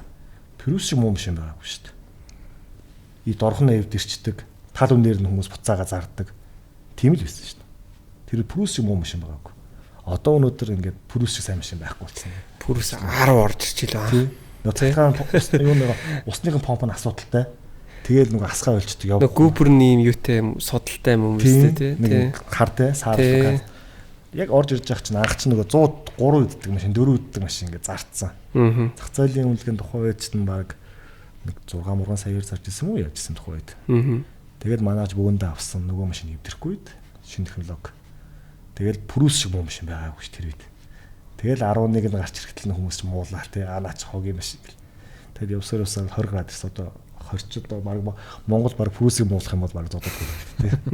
Энтэйг адилхан хятад машин одоогоор сайжирч байгаа. Маш хурдтай сайжирч байгаа. Энэ дээр бид нэр бас илүү дасан зохицуулаас нь хандах нь илүү зүйтэй байх гэж бодож байна. Хоёрдугаар түрүүний хэлдэг санхүүжлийн зардлаа тооцох хэрэгтэй. Хагад баг дүнгээр банксаас зээл аваад байгаа юм шиг ирнэ. Шинэ машины арилжааны банкаас зээл авахаас илүү их төлбөр төлөөд яваад ах үдээ. 3 жилийн хугацаанд 4 жилийн хугацаанд. Тэр талаас нь бас харах хэрэгтэй байх гэж бодож байна. За одоо Монголд эрс уур амьсгалтай ялангуяа Монгол улс Улаанбаатар чинь энэ хорвоо дэлхийд дэх хамгийн coldest capital city on the earth гэдэг ба шүү дээ. Ямар машин хамгийн тохиромжтой? Ямар брендийн машин? Яагаад дүүл Lexus-ийг хүмүүс их унаад байгаа? Яг үнэхээр тохиромжтой юм уу? Брендийнх нь философи төр яриад байгаа шүү дээ. За. Toyota-гийн машин яагаад хүмүүс дуртай байдаг? Toyota-гоос бол 5 тухайг авахгүй. Тансаг байдлыг авахгүй. Спорт нөө кайф гэдэг юм авахгүй. Энэ бол одоо биднийхэр бол хэллэгээр бол ажил хоньны бормор гэж үүддэг шүү дээ. Яг тэнтэй адилхан эвдрэхгүй л байхгүй. Тийм болохоор Toyota бид нар авч байгаа дэлхийд даяар. Яг дээл нь Toyota-гийн машин Монгол сайн л шүү дээ. Эвдрэл байхгүй байна тий. Тэг манайхан унаас урчлаа, засаас урчлаа. Тэр сайн хамгийн сайн машин гэж байхгүй. Хамгийн хөөрхөн хүн гэж байхгүй зү. Байх шүү юу гэдэг. Яг гэдэг хамгийн сайн машин гэж байхгүй. За окей. За Мустафад. Ер нь бол адилхан. Тэгээд Монгол тохиромжтой гэвэл тэгэл одоохондоо Toyota л угаасаа сэлбэг засвар үйлчлэгээ гэдэг юм хамгийн чухал байгаа шүү дээ. Ер нь ямар ч машин авсан. Одоо нөгөө ер нь тэгэл сэлбэг засвар үйлчлэгээ байхгүй л бол одоо нөгөө нэг муу машин болчихдээ шүү дээ. Анх одоо яг нэг үе бодвол одоо герман машин дээр бас гайгүй болчлоо л да. Хуучин бол тийм байсан шүү дээ. Нэг юм нэвдэрлээ юм байхгүй засварчин байхгүй. Тэгээд нэг хямсгансан хідэн засварчдтай нөгөө ганцхан тэрэл засдаг гэл тийшээ явуулдаг. Нөгөөх нь PD-гээл зогсчдаг. Тэрнээс бол машины нэр хүн дахиад ундаг гэдэг юм. BMW юу? Тийм ер нь BMW Benz дээр ер нь. Тэгээ одоо бол яг арай өөрчлөгдсөн л л дээ. Гайгүй сервисүүд гараад ирсэн. Бас учиртай болцсон. Юм хүссэн сэлбгээ захиалаад оруулаад ирдэг болцсон шүү дээ. Нэг үе бодох юм бол. Тэгэхээр ер нь тэгэл сайн машин гэвэл бүх юм хүртээмжтэй байгаа машиныг, сэлбэг тасардгүй байгаа машиныг л хэлэх байх та. Хөөе над герман машины засвар үйлчлэгээ яг шийдэгдсэн үү? Яг шийдэгдсэн үү? Хоёр талтай байна. Би л тэгж бодохгүй байна. Одоо манай Монголд ингээд Mercedes-Benz, BMW, BMW сүйд нэг хүн гарч ирсэн л дээ. Ерөнхийдөө нутгийн хэлдэг нь BMW юм билээ. Германаар. Германы нутгийн хэлдэг. Улсын хэлдэг нь BMW. Volkswagen энэ төр гэдэг. Volkswagen гэдэг тий. Тэрнтэй адилхан. BMW чинь ялгаагүй хоёулаа нэг адилхан машин шүү дээ. Mercedes хоёр. Тэгээ Монгол нөгөө 5 200 санал нийлэх бах те нөгөө Mercedes нийлээ эвдэрдэггүй гэж ярих бах те. Илүү сайн машин. Тэгтээ BMW нэвдэрдэг ч юм уу. Тэг яг за тийм юм байна. Би бол тэгж боддог. За би бол тэгж боддог. Окей. Яагаад үг гэхээр түрүүний миний хэлдэг 2000 оны за тэр чи хэдэн онд юм. За 2007 8 он байна уу да. Жохон буруу хэлж магадгүй шүү за. Монголд Наран моторс гэж Наран групп чинь BMW хариуцдаг байлаа шүү дээ. Тий. Тэгэнгүүт тийм. Яагаад дампуурсан шүү дээ. Одоо ингээд Мехлопот компани ажиллаул явж байгаа шүү дээ. Энэ дээр гарсан асуудал واخгүй юу? Одоо ч би чиний хариулт нэг подкаст тоглож тойрол дэлгэрүүлж яриад байгаа юм л та. Тухайн Наран группийн хамгийн их мөнгө олж өгч байгаа машин компани бол тэр нэг Наран моторс нэсэн байхгүй юу? BMW. Гэтэл яагаад дампуурсан бэ гэхээр арийнхаа албаныхаа нөгөө механикууд болоод тэдгээрийн засвар үйлчлэгээ хилтэс, сэлбэг, хангамж, компьютер те сургалт одоо те нүгэд хайцсан байхгүй.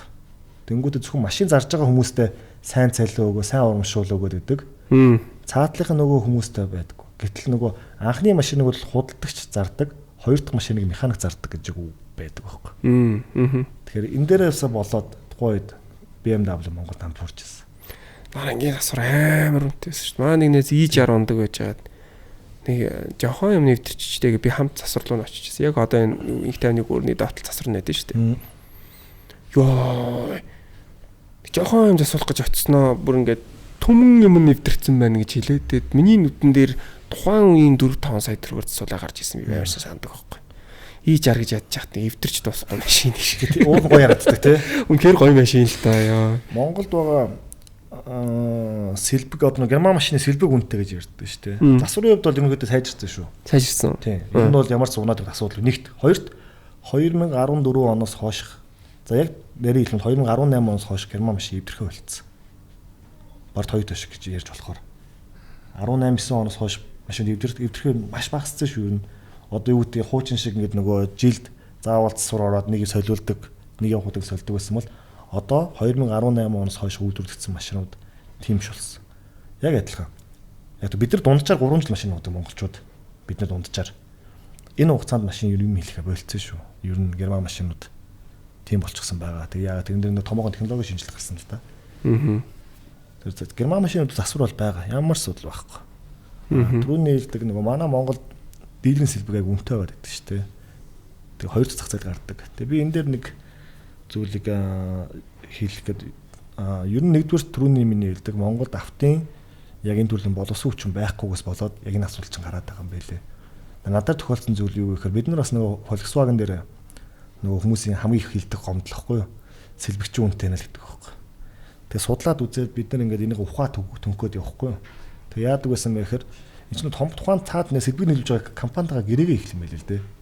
Жишээ нь юу гэдэг юм MSM-ийн сэлбэг Mercedes-Benz үлээ жишээ авч ярив тийм ээ. Чи Volkswagen дээр ярьчих л да. Volkswagen сэлбэг хүмүүс бодлоо Германаас ирдэг гэж бодож байгаа шүү дээ. Яг Германаас ингээд агуулгаас гараад Монголд ирдэг үгүй байхгүй. Тухайн Азийн зах зээлийг хариуцсан агуулгын Сингад жишээ байрлаж идэг. Сингагаас нааш ирдэг байхгүй. Тэнгүүд эн чинь яадаг вэхээр газар зүүн байрлалаасаа ашиглаад онгоцоор ирдэг.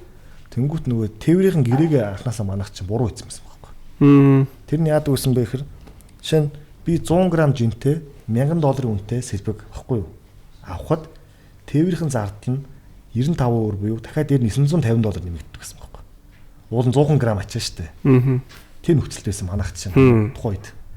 Тэгээ энийг дахиж уулзаа, дахиж германчуудтай харилцаад холбогдоо те ийм асуудал байна яах вэ гэ те.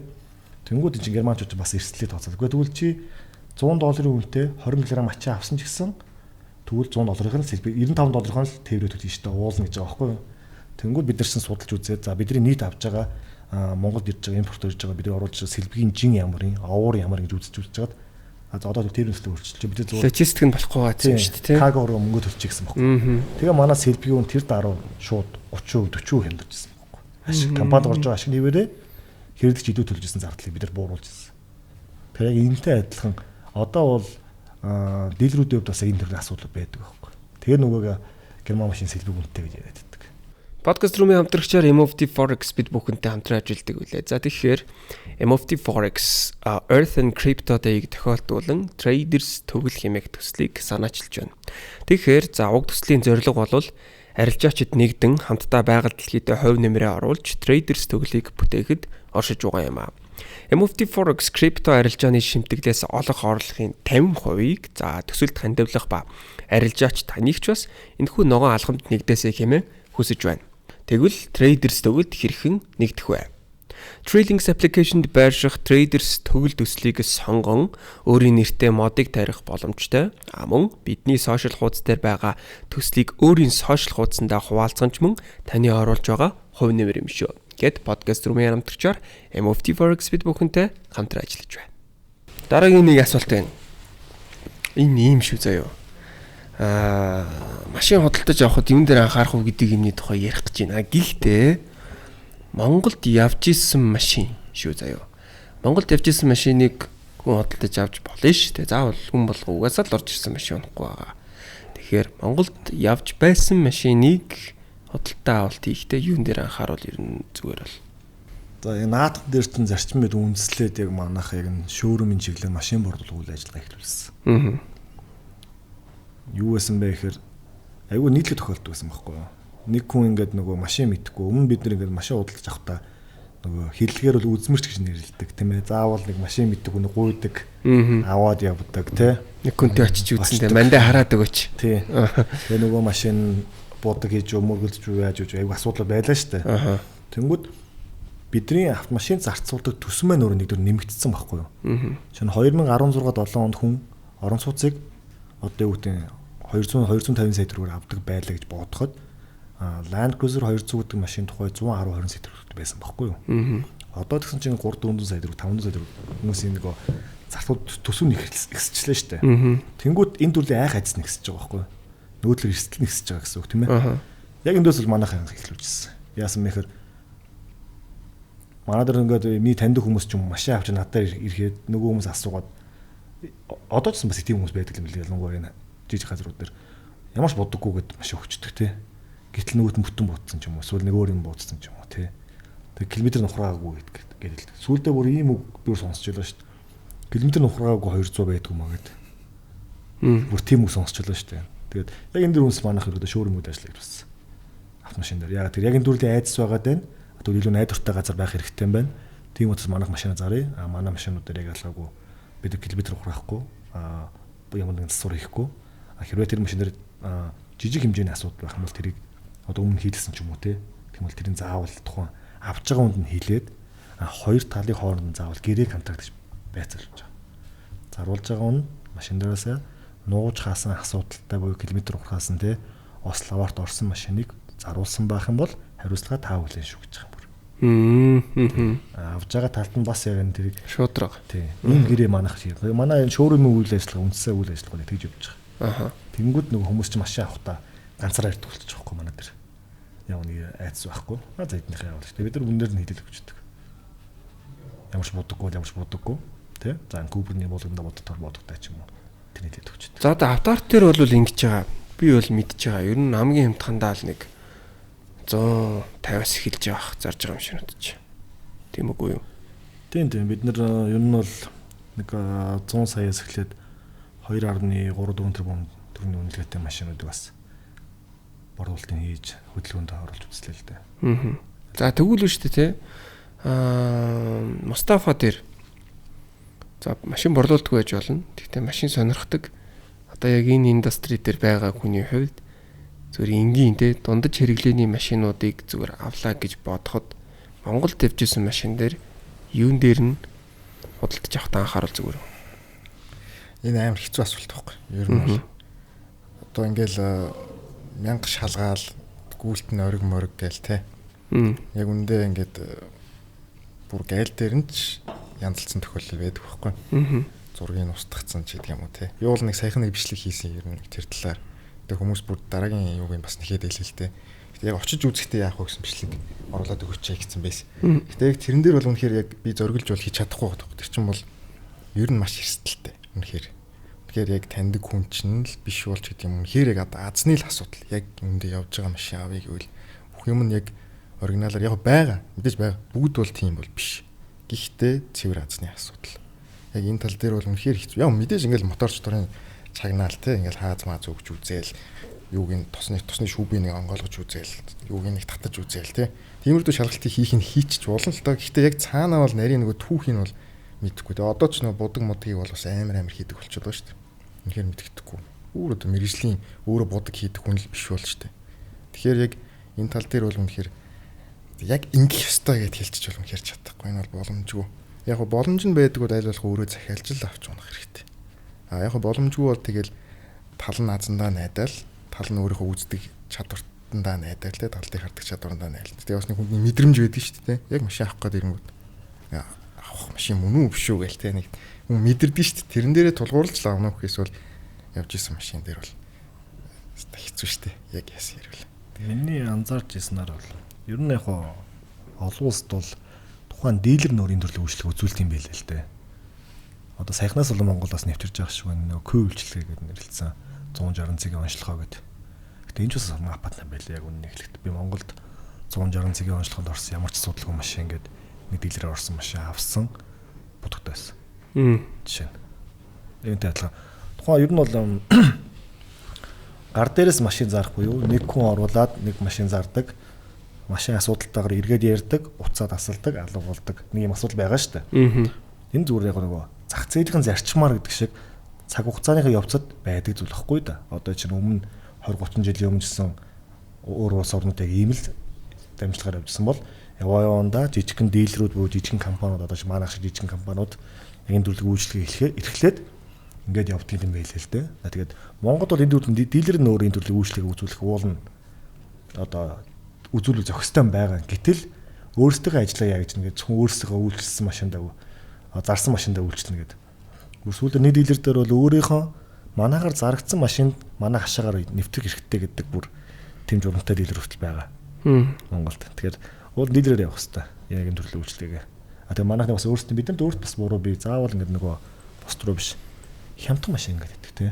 Хямдхан машин гэдэг. Гэхдээ хямдхан гэдэг чинь хямдхан бараавал хямдхан л байна шүү дээ. Тий. Хямдхан байгуулалтаа хямдханыг авмаар хямдхан л. Яг адилхан нөгөө хүмүүс чинь бас хүн л болсон гэдэг гоё машин зарчмаар байдаг. Гэтэл нөгөө хүмүүс чинь хажууд нэрээ нөгөө мөргөлдсөн машина янзтаа зарчдаг тийм үстэй. Тэгэхээр зах зээлийн зарчмаар явж байгаа зүйл нэг тийм сүртэй зүйл биш байх. Хүмүүсийн хувьд одоо нэгэнд хуучин машин авч байгаа бол өстой нөгөө хуучны хараар сайн үз чаддаг танд хүнээ дагуулаа л юу. Тэр утгаараа би түрүүний миний хэлдэг нөгөө шинэ машин унаа болж өгвөл нэг нь л одоо юу гэдэг за мэдээж яг нөгөө 20-30 сая төгрөгөөр авч байгаа хүнд шинэ машин авч унаа гэдэг бол боломжгүй зүйл. Гэхдээ бас ч нэг арай жон чадвартай болсон буюу те нөгөө RX-ууд харьяарууд авах боломжтой болсон хүмүүс байгаа шүү дээ. 60-70 сая худалдаа авалт гэж байна. Энэ хүмүүстөө би бол эргэлзээгүй шинэ машин худалдаж аваад гэж зөвлөв. Яг үүний асуудал чинь бүгд байхгүй болчих шүү дээ. Эвдэр тэмдэл бүгд байхгүй болчихно. Сагуучийн зардал хүртэл зээлийн хүүгээ нийт банкнд төрөөсөө гарч байгаа мөнгө тооцох хамаагүй бага мөнгө төлж байгаа тооцоол гарна шүү дээ. Тийм байна. Окей ойлголоо. Хэдүүлээ ингээд би түрүүнээс хойш ингээд яриаг сонсоодсон чинь нэг G class туртай хүмүүс байгаа тах шиг тий. Би бас хөөхөн 90 оныхаас ахуулаад бас нэг хөөхөн унсан. Тэгээд одоо яг нэг хамгийн сүүл тэр чинь 16 оноос хойш юу болчдөг. 17 оноос хойш шин загвар гарчдаг лөө. Одоо байгаа загвар 18 билүү. Тэгээд бас хид өөрхөн унж үдсэн. Тэгээд монголчууд ер нь ягаад ийм их G class-ыг унаад байна. G class дөрөвний ярьж байгаа шиг тийм toxic X шиг юм уу? Яагаад ингэ хойноос нэг л давхууллаад. Би ч гэсэн одоо яг үнэн л дээ. Би хамгийн сүүлд өөрхөн унжсэн G-г бас ловердулсан. Баггүй. Таалга болсон. Тэгээд шартай байгаа би. За окей би заавал шинийн шаандаа гэж бодож байгаа. Тэгтээ угаасаа шаана. Яагаад ингэ гэдэг юм бол. Монголчууд бас G-сэг хүмүүс шүү те. G class гэдэг юм уу G wagon гэдэг юм уу тэр эдгээр тайлбарлах. Энэ нутгийн хэллэг түрүүний хэллэг олон улсын хэллэг л байхгүй. BMW гэдээ дуудаж байгаа нь буруу биш. BMW дуудаж байгаа гэж зөвч гэсэн үг шахгүй ялгаагүй. За түрүүний хэлжсэн Монгол улс 2011 оноос хойш нэг хүнд ногдох G class-ын тоогоор дэлхийд тасархай тэргүүлж байгаа. Ийм үнэтэй. Миний зүгээс өөрийн зүгээс тайлбарлах та. Монголчууд автомашиныг эрх хүснээр төсөөлдөг. Дэлхийн бусад орнууд бол энд эмх хүснээр төсөөлдөг. Тэр утгаараа G class өөр эргэжин машин байхгүй. Эргэжин хараатай. Хаалгууд нь тас хаагтан те. Явдал гоё боолд цул явдалтай. Тэ. Мотор нь гоё. Хоттой байх дэвтэйхэн те. Хаацч гоё хаацаа. Тэгээд G class гэдэг машин ч өөрөө баг нөгөө жоохон дэгстүүлж ярих юм бол G болон бусад гэж ярих хэмжээний машин байхгүй юу? G class гэдэг. Яагаад G class маш бусад машинууд байдаггүй энэ нэг өөрийн гэсэн философи байдаг. Тэр утгаараа дэлхийд даяарч болоод ялангуяа монголчууд G class айгуу дуртай байдаг. Чиний Land Rover, Range Rover загвар, Lexus LX600 загвар. Хооронд адилхан зүйл маш их байгаа шүү дээ. Адилхан дуурбуутай, адилхан хаалган сордог, адилхан зөвлөх явдалтай. G class чинь яг эсрэг нь байна. Хаалган заавал хатуу хаагтах хэрэгтэй тийм. Тап гэж дуурах хэрэгтэй гэдэг. Түрүүний миний хэлдэг бидний дуртай байгаа шалтгаан. Гэтэ энэ саяхан тийм болсон юм аа яг үнийг хэлээд. 17 оноос өмнө бол G class-ыг цөөхөдлөн ундаг байсан шүү дээ. G class хүн болгоно амуутай л байсан шүү дээ. Яг G class дуртай маш цөөхөн байсан. 18 оноос хойш гарч исэн загвар нь нөгөө хэрэглэгчийн хүсэж байсан. Урдаад нөгөө зөөлөн гартай буюу зөөл явдалтай болоо тий. Арай илүү томроод тэгээд хүмүүс айгу дуртай болчлоо л доо. Тэгэхээр 18 оноос өмнө бол бас яг нэг тийм дуртай байгаагүй. Айгу цөөхөд хүмүүс л яг нэг жинхэнэ G class дуртай хүмүүс. За тэгвэл ингэж. За Мустафа тэгвэл G class дуртай юу? Дуртай. За аль загвартанд шин загвартанд дуртай юу? Өмнөх дөрвөлжин загвартанд дуртай юу? Одоо монголчууд Yotun гэдэг шиг энэ тэрийг бас шинэ ч бас гоё л дээ. Гэтэ өмнөх дөрвөлжин бол бас айгу зүгэн л харагддаг шүү дээ надаа. Ялангуяа 63 55 гэхээр ер нь G-г бол нэлээд эрэгтэй хүний бүр ингээд одоо эгог бүүстлэхэр хэмжээний тим характертай машин шаарддаг шүү дээ. Ер нь заавал эрэгтэй хүнийг унж үзэх ёстой, нэг идэлж үзэх ёстой. Тэгээд тэгэхээр ер нь G бол их нэлийн спешиал машин юм шиг санагддаг л да. Тэгээ ус түүх одоо тэгээд бас нөгөө медиа талаас сонсч харж ирсэн юм чинь тэгээд сүүл нэг сүртэй бас маф заав гээл те нэг цаагаараа бас нэг зүүн цэргийн зориултаар анх гарч ирж байгаа сүлдээ маф заав руу ороод тэгээд түүх мөхөн ч гэсэн ер нь их зүүн шүү дээ. Тэгэл өөрийнх нь характер те тэр V8-ийн дууралт, яндангийнхэн дууралт гээл тэр дахин давтагч шүүдэр заагвар дизайн гээл те. Тэгэл тэр нөгөө түрүүний хаалга хаагдж байгаа. Тэгээд тэр лакс явдал тэгээ хүч. Яриад байвал ер нь дуусахгүй л дээ. G бол ер нь нэлийн онцгой машин. Энд бол олон санал нийлэх байх. Сүүлийн G500 гэдэгт аюу мэ алдсан байлээ дээ. Би ерөөсөө манайх бичлэхгүйгээ шалтгаан тэр шүү дээ. Нөгөө хүн жигтэй агшны хайртай мос муулаад яхав гэдэг.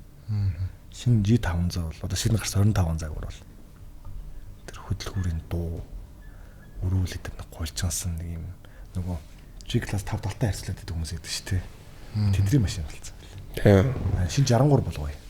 Би тэр сүүл гарсан тэрийг яг юугаар нүгд юм бэ нэг юу гэдэг лээ. Дугаараар нь би хэлж мэдэхгүй байна л да. Өмнөх нөө дөрвөлжин хэлбэртэй нэ шүү дээ. Тэр надаа бүр ягаад ч юм одоо хүртэл сүүлд гарснаас илүү тийм гоё харагдаад байдаг шүү дээ. Арай л нэг тийм илүү гоё. Яг шин мэдээж гоё л доо. Мэдээж гоё. Гэхдээ ядаж хойдлтын суудалд нь хүүхдийн сууд багтдаг байхгүй. Гэхдээ яг зүгээр харин тийм за тийм бол ярил ярина шүү дээ. Тим юм ярихгүйгээр те яг ингээд G-class гэдэг ингээд нэрийг нь бодоод аваад үзэх юм бол яг утга учир нь үнэх цагаар да байгаад байгаа байхгүй. Миний бодлоор бол тэгэл нэг юм бариад явхад ингээл яг ингээл дөрөв өнцөг нь мэдрэгддэг шүү дээ. За энийг шүрхчих нү гэж харах шаардлагагүй те. За энэ багтчлаа гэж иргэдэг ч юм. Нэг тийм хэд дөрвөлжин гэх юм уу тэр нь надад бүр аян гой санагдаад шүү дээ. Яг наатан дээр ч хариулж чадахгүй байна аян үнэлэгт. Бас хариулаад яах юм бэ? Энэ зүгээр миний бодол шүү дээ. Уул манайх чинь бид нар чинь 900 морь зорны өвчтөд G-class хийжсэн шүү дээ. Сайхан хүртэл ингэ зөв яндан дараа ингэ. Гэтэ яг зөв би өөрийгөө хувьдаа бодохдоо би G-class-ыг ингэ төлөөлж ярих хүн гэж бол боддог. Магадгүй манай гардаа ч юм уу, манай DG-мен ч юм уу те. Эсвэл одоо манай MSM-ийн хүүсг амгаа ах нар байна те.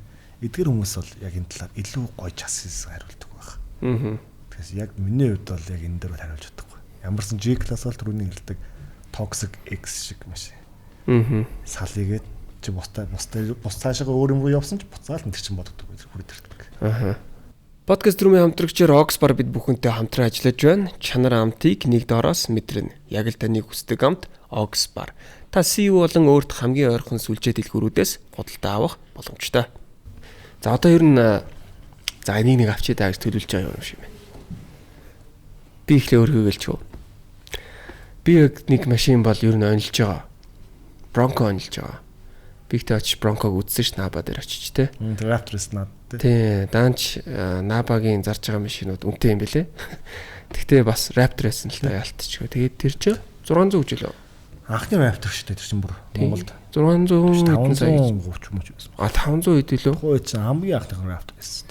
Тэгээ би яг нөгөө нэг Bronco сонирхож байгаад хайдч Набагийн старыг үзчих Bronco явж. Тэгэхээр хөө шалын маань наач нэг очиж үзээд гээл даа.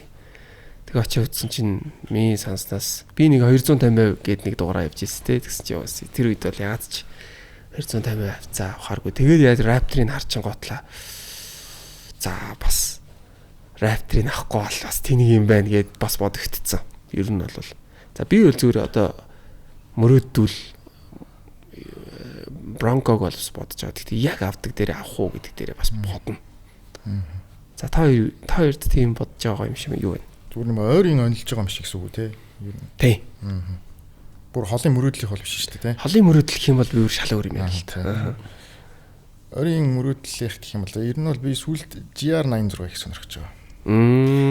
Окей. Тий. Тэгээд нөгөөх нь юу лээ? Нөгөөх нь марчаа. Юу ч GR86 зүгээр яг MK5 биш, Supra биш GR86-ыг авчихдаг юм уу гэсэн яг санаа байгаад. MK5 ч бас л тэгтээ зэрлэг. Тэгээ юм зэрлэг GR86 бол мэдээж хажууд нь хүч муутай жижигхэн. Гэхдээ мэдгүй сүүлийн үед би гол нөгөө нэг жоох юм лакс машинуудаас их цахалгаад байгаа. Цаанаасаа. Аль болох нэг юм хөнгөн галс хөдөлгөөнтэй одоо нэг тийм 911 маруу нэг шиг ч юм уу те. Porsche бол амар явдаг шүү дээ. Гэхдээ яг GR86 бол яг Porsche-гийн төвшөнд явахгүй ч гэсэн өөрийнхөө хэмжээнд амар явдаг байхгүй. Эргэлт. Тэр биеийн анхалт махалт багтай. Сүнгэнсэн өөрийгөө мангар хөнгө авч явдаг. Айгүй зөвхөн спорт характертай спорт машин байхгүй. Купе ярь авчлаа шүү тий. Купе. Гэхдээ купе ярих юм бол купе чинь бас хоёр төрөл болчихж байгаа шүү дээ. Одоо жишээ нь Lexus RC хүмүүс спорт машин гэж хардаг. Мөн дээр Lexus RC ерөөсөө спорт машин. Тийм шүү дээ. Амар хүнд явдалтай. Надад ч гэсэн тийг санагддаг шүү дээ. Үгүй юм эргэлтэн дээр яг GS шиг эргэдэг. Тэнгүүт хажууд нь адилхан бас купе. Гэтэ GR86 хамаагүй хөвгчлөлтэй машин. Эсвэл MX5 ч юм уу тий. Mazda-гийн MX5. Тиймэрхүү хөнгөн машин сүүлийн үед их сэтгэл хөдлөгдөг болсон байл. Яагаад ч юм мэдээгүй. Тий. Тийм нэг зорилго бол байх. За Наба тэнд ингэ нүд аав нэрэлжлээ хэвчсэн шүү. Асыг тойрч спорт машин биш гэсэн чи бүр сойсаг. Надад бол тийм яг авчи юм ингэчидэг ч гэсэн машин бол яг одоо ерөөсөө болгонд хаалга байна. За. Тийм. Яагаад тэгэхээр ажлаас холбогдлоо ч юм уу одоо ингэ яг нэг юм энэ машиныг авчираад нэг зараад үзчих юмсан. Макларен байсан юм байна. За. Нэрээ тийм байсан юм биш өнгөрсөн жил. Манай монголч нөө Ferrari байдаг, Lamborghini байдаг те. Ингээд тэгээд хүн болон Bugatti орж ирээс гэж боддог. Бүгдээрээ л те. Гэхдээ одоогоор бол яг нэг л хүн байх Монгол Bugatti авах боломжтой. Тэр хүмүүс судалж байгаа юм билээ. За. Би Макларен байсан. За. Тэгэхээр бас нэг хүн л өсөд яг анхны Маклареныг Монголоос аваад ирэх юмсан да. Аваад унчи гэдэг юм яриад байгаа шүү дээ. Тэгвэл байхгүй. Аваад зарчи гэдэг юм яриад байгаа байхгүй шүү дээ. Унд үзэл. Унаад кайф гаргачихж байгаа биз. Харин тийм ээ тий одоо ингэдэг нэг том гараж шоурумтэй үнчээ бүгдийг унж үзэж байгаа сайхан зараад байгаа байл бид тий.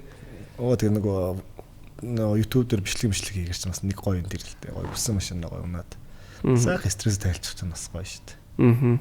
Надад бол Макларен бас зөв машин юмсан. Аваад унчи гэдэг машин ирсэн. Энд аваад зарчи гэж яриад байна шүү. Үнэ. За. Ерөнхийдөө бас нөө машинтай холбоотой сэдвүүдийг би дандаа асуугаад хоёр зочныхаа ярих гэж байгаа зарим нэг сэдвүүдийг орхитуулт нэгдэг бол шудраг бус. Тэгэхээр энэ сэдвийн тухай ярьчи да гэсэн сэдв байвал донд нь хаяач. Миний түрүүний хэлдэг зүйл. За ер нь заавал тансаг машин гэдэг шүү тийм ээ. Бид ингээд машин унаад нэг 30 жил болгож байгаа хүмүүс байна. Үндэстэн байна бид нар. Хаваа суралцчихлаа л юм шүү дээ ялгаагүй. Тэр утгаар бас одоо энэ агарын чигчлээ багтаа энэ нэг тоосчлт ихтэй бүр 4.5 дахих шүү. Тэгээ энэ жилийн дунджаар гэж байгаа шүү дээ. Тэгээ нөгөө хавар намрын цагт бүр 7-8 дахин. Жилийн 365-ны дунджаар Монгол улсын бидний амьсгалж байгаа агаар дэлхийн өндөр хөгжилтэй орнууд буюу эдгээс 4.5 дахин илүү тоосчлттай. Хүнд металл ийм ихтэй цаг үед нялх хүүхдээ бага насны хүүхдээ битгий цонхойн онгойлгочоод явуулаад байгаа ч. Нэгт. Хоёрдугаар үнтэй гар утас авахта өнгө харамлтгүй хэрнэ. Битгий бос улсуудад өндөр хөгжилтэй орнуудыг хаягдлуулаад Монгол руу ирж байгаа. Тэр хуучин дугуй машин дээр битгий тавиач. Тийм ээ. Энэ хоёр зүйл дээр л хэлье гэж боддог. За. Өөр л гайхав. Нэг гоё та хоёр энийг юу гэж боддог вэ гэдэг нэг хайчих гоё сэдв байхгүй юу? Би Набахаас нэг уулзснах юм асуучих тийм үү байхгүй. Одоо ингээд сүүлийн үед одоо SUV-нууд бүгд одоо V8 болоо тий 3500 Twin Turbo V6 руу шилжиж байгаа шүү дээ. Тэгээ яг мэдээж нөгөө байгаль орчинд ээлтэй мэлтэй гэж баахан нөгөө шаардлагуудын улмаас бол тийм хүрхэн хүрж байгаа. Гэхдээ та яг энэ тал дээр яг ер нь ямар хуу бодолтой байдаг вэ? Одоо дурт таалагд энэ яг энэ шийдвэрт ер нь хэр тааламжтай байдаг гэж тийм үү те. Тэр сонирхолтой. Машин сонирхдаг хүмүүс дэлхийд дахин наад шийдвэр чинь таалагдж байгаа нэг хүн байхгүй байгаа. Ер нь бол одоо яалчгүй Европын холбоо гэдэг чинь өөрөө Европын холбоо 2030 он гэхэд л юу байхгүй болно шүү. Дотоод шүтэлтэй хөдөлгөөр байхгүй шүү. Тэ? Бензин шүү, юу цахилгаан шүү гэж дарамтлаад байна шүү дээ. Тэгэл байж итэл нөгөө Евро 5 стандарт гэж байж ирсэн аа. Евро 6 болцсон. Тэнгүүд нөгөө чинь албан шахалтаар том моторын болоод хүсүүсээг бид нэг юм mild hybrid гэж нэрлэдэг байсан. Тэгээ hybrid бол хүсүүсээг л орж шүү. Тэгэхээр энэ дэр бол яг машин сонирхдаг хүмүүс дуртай биш ээ. Угаасаа байхгүй тодорхой.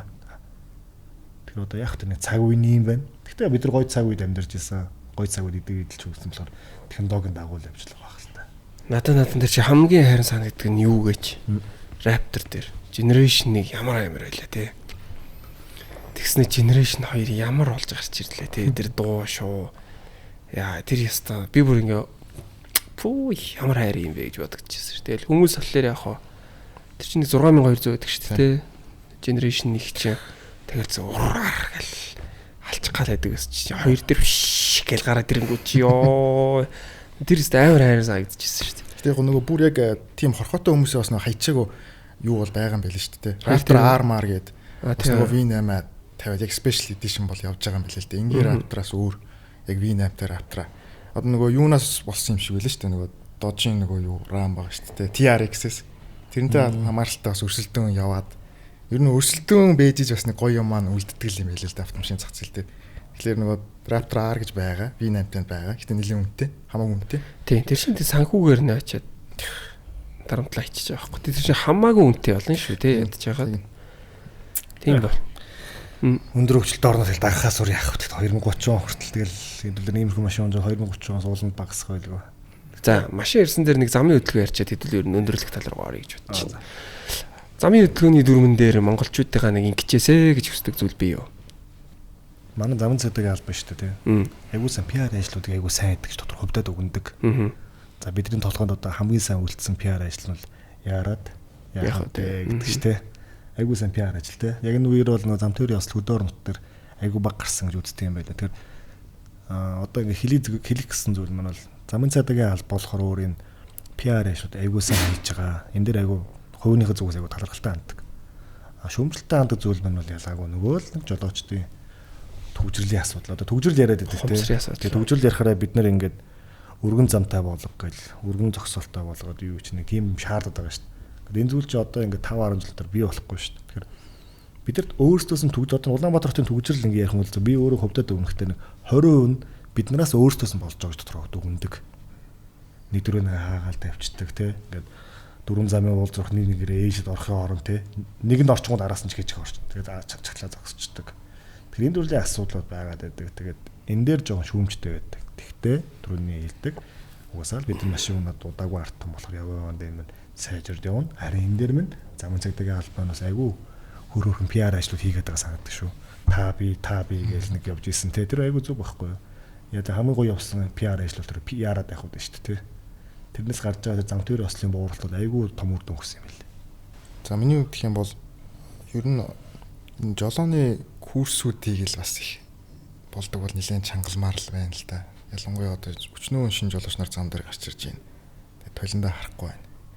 Тэгээд хүссэн газараа зогсож байна. Энэ бол ухамсартай холбоотой. Нөгөө би хүнд хэр лай болж байгаа вэ гэж юусоо боддггүй юм шиг байна. Би энэ хүнд лай болж гинүү, арын машин намайг тойрч гарах гэж бөө юм болж гинүү, яаж гинүү гэдгийг хинх нь ер нь тоохгүй байгаа хандлагатай байдаг. Тэрийг л засчвал миний тоорн згшиж байгаа хөдөлгөөн, миний энэ дарж байгаа хөдөлгөөн, миний даваараа загсаж байгаа энэ үйлдэл болгон хин нэгэнд лай болох уу гэдгийг л бодсон байх юм бол уулан бараг төвчрөхгүй дээ. Өөрсдөө урсаал явчих واخ. Тэгэхээр тэрэн дээрээ л жоохон анхаарал өгчих юм бол төвчрөл бол нэлээд л буураад замын стресс ч гэсэн их баг болох. Яа. Наа яг санал нь. Яг санал. Чинаа чи өнөөдөр яг надад тохиолдсон зүйл.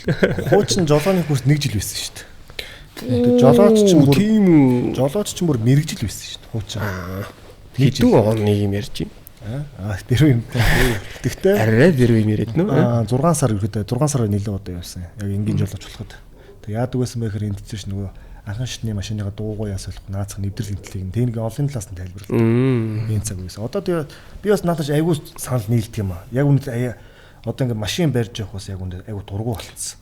Яг үнэ амар стресстэй бол. Тэгээд ингэж стресстэйгээр ямаастай өнөөдөр хүртэл ингээд мотоцикл юм л ирж байгаа байхгүй. Бид нэр жолооныхаа курсыг хувьд нь бизнес болгоод хайчихсан.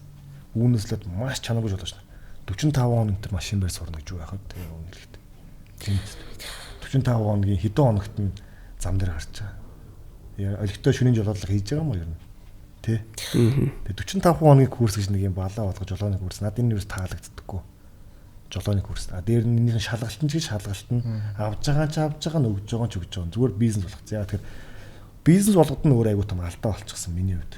Тэнгүүд бизнесийн байгууллагын орлогоо бодох уу гэхээс биш тэр цааш гарч байгаа үр дүн хамаагүй байхгүй. Тэдний хариуцлага биш байхгүй. Зам төвийн ус гарахад чи сургууль төгссөн байг асуудаггүй шүү дээ. Тийм үстэй.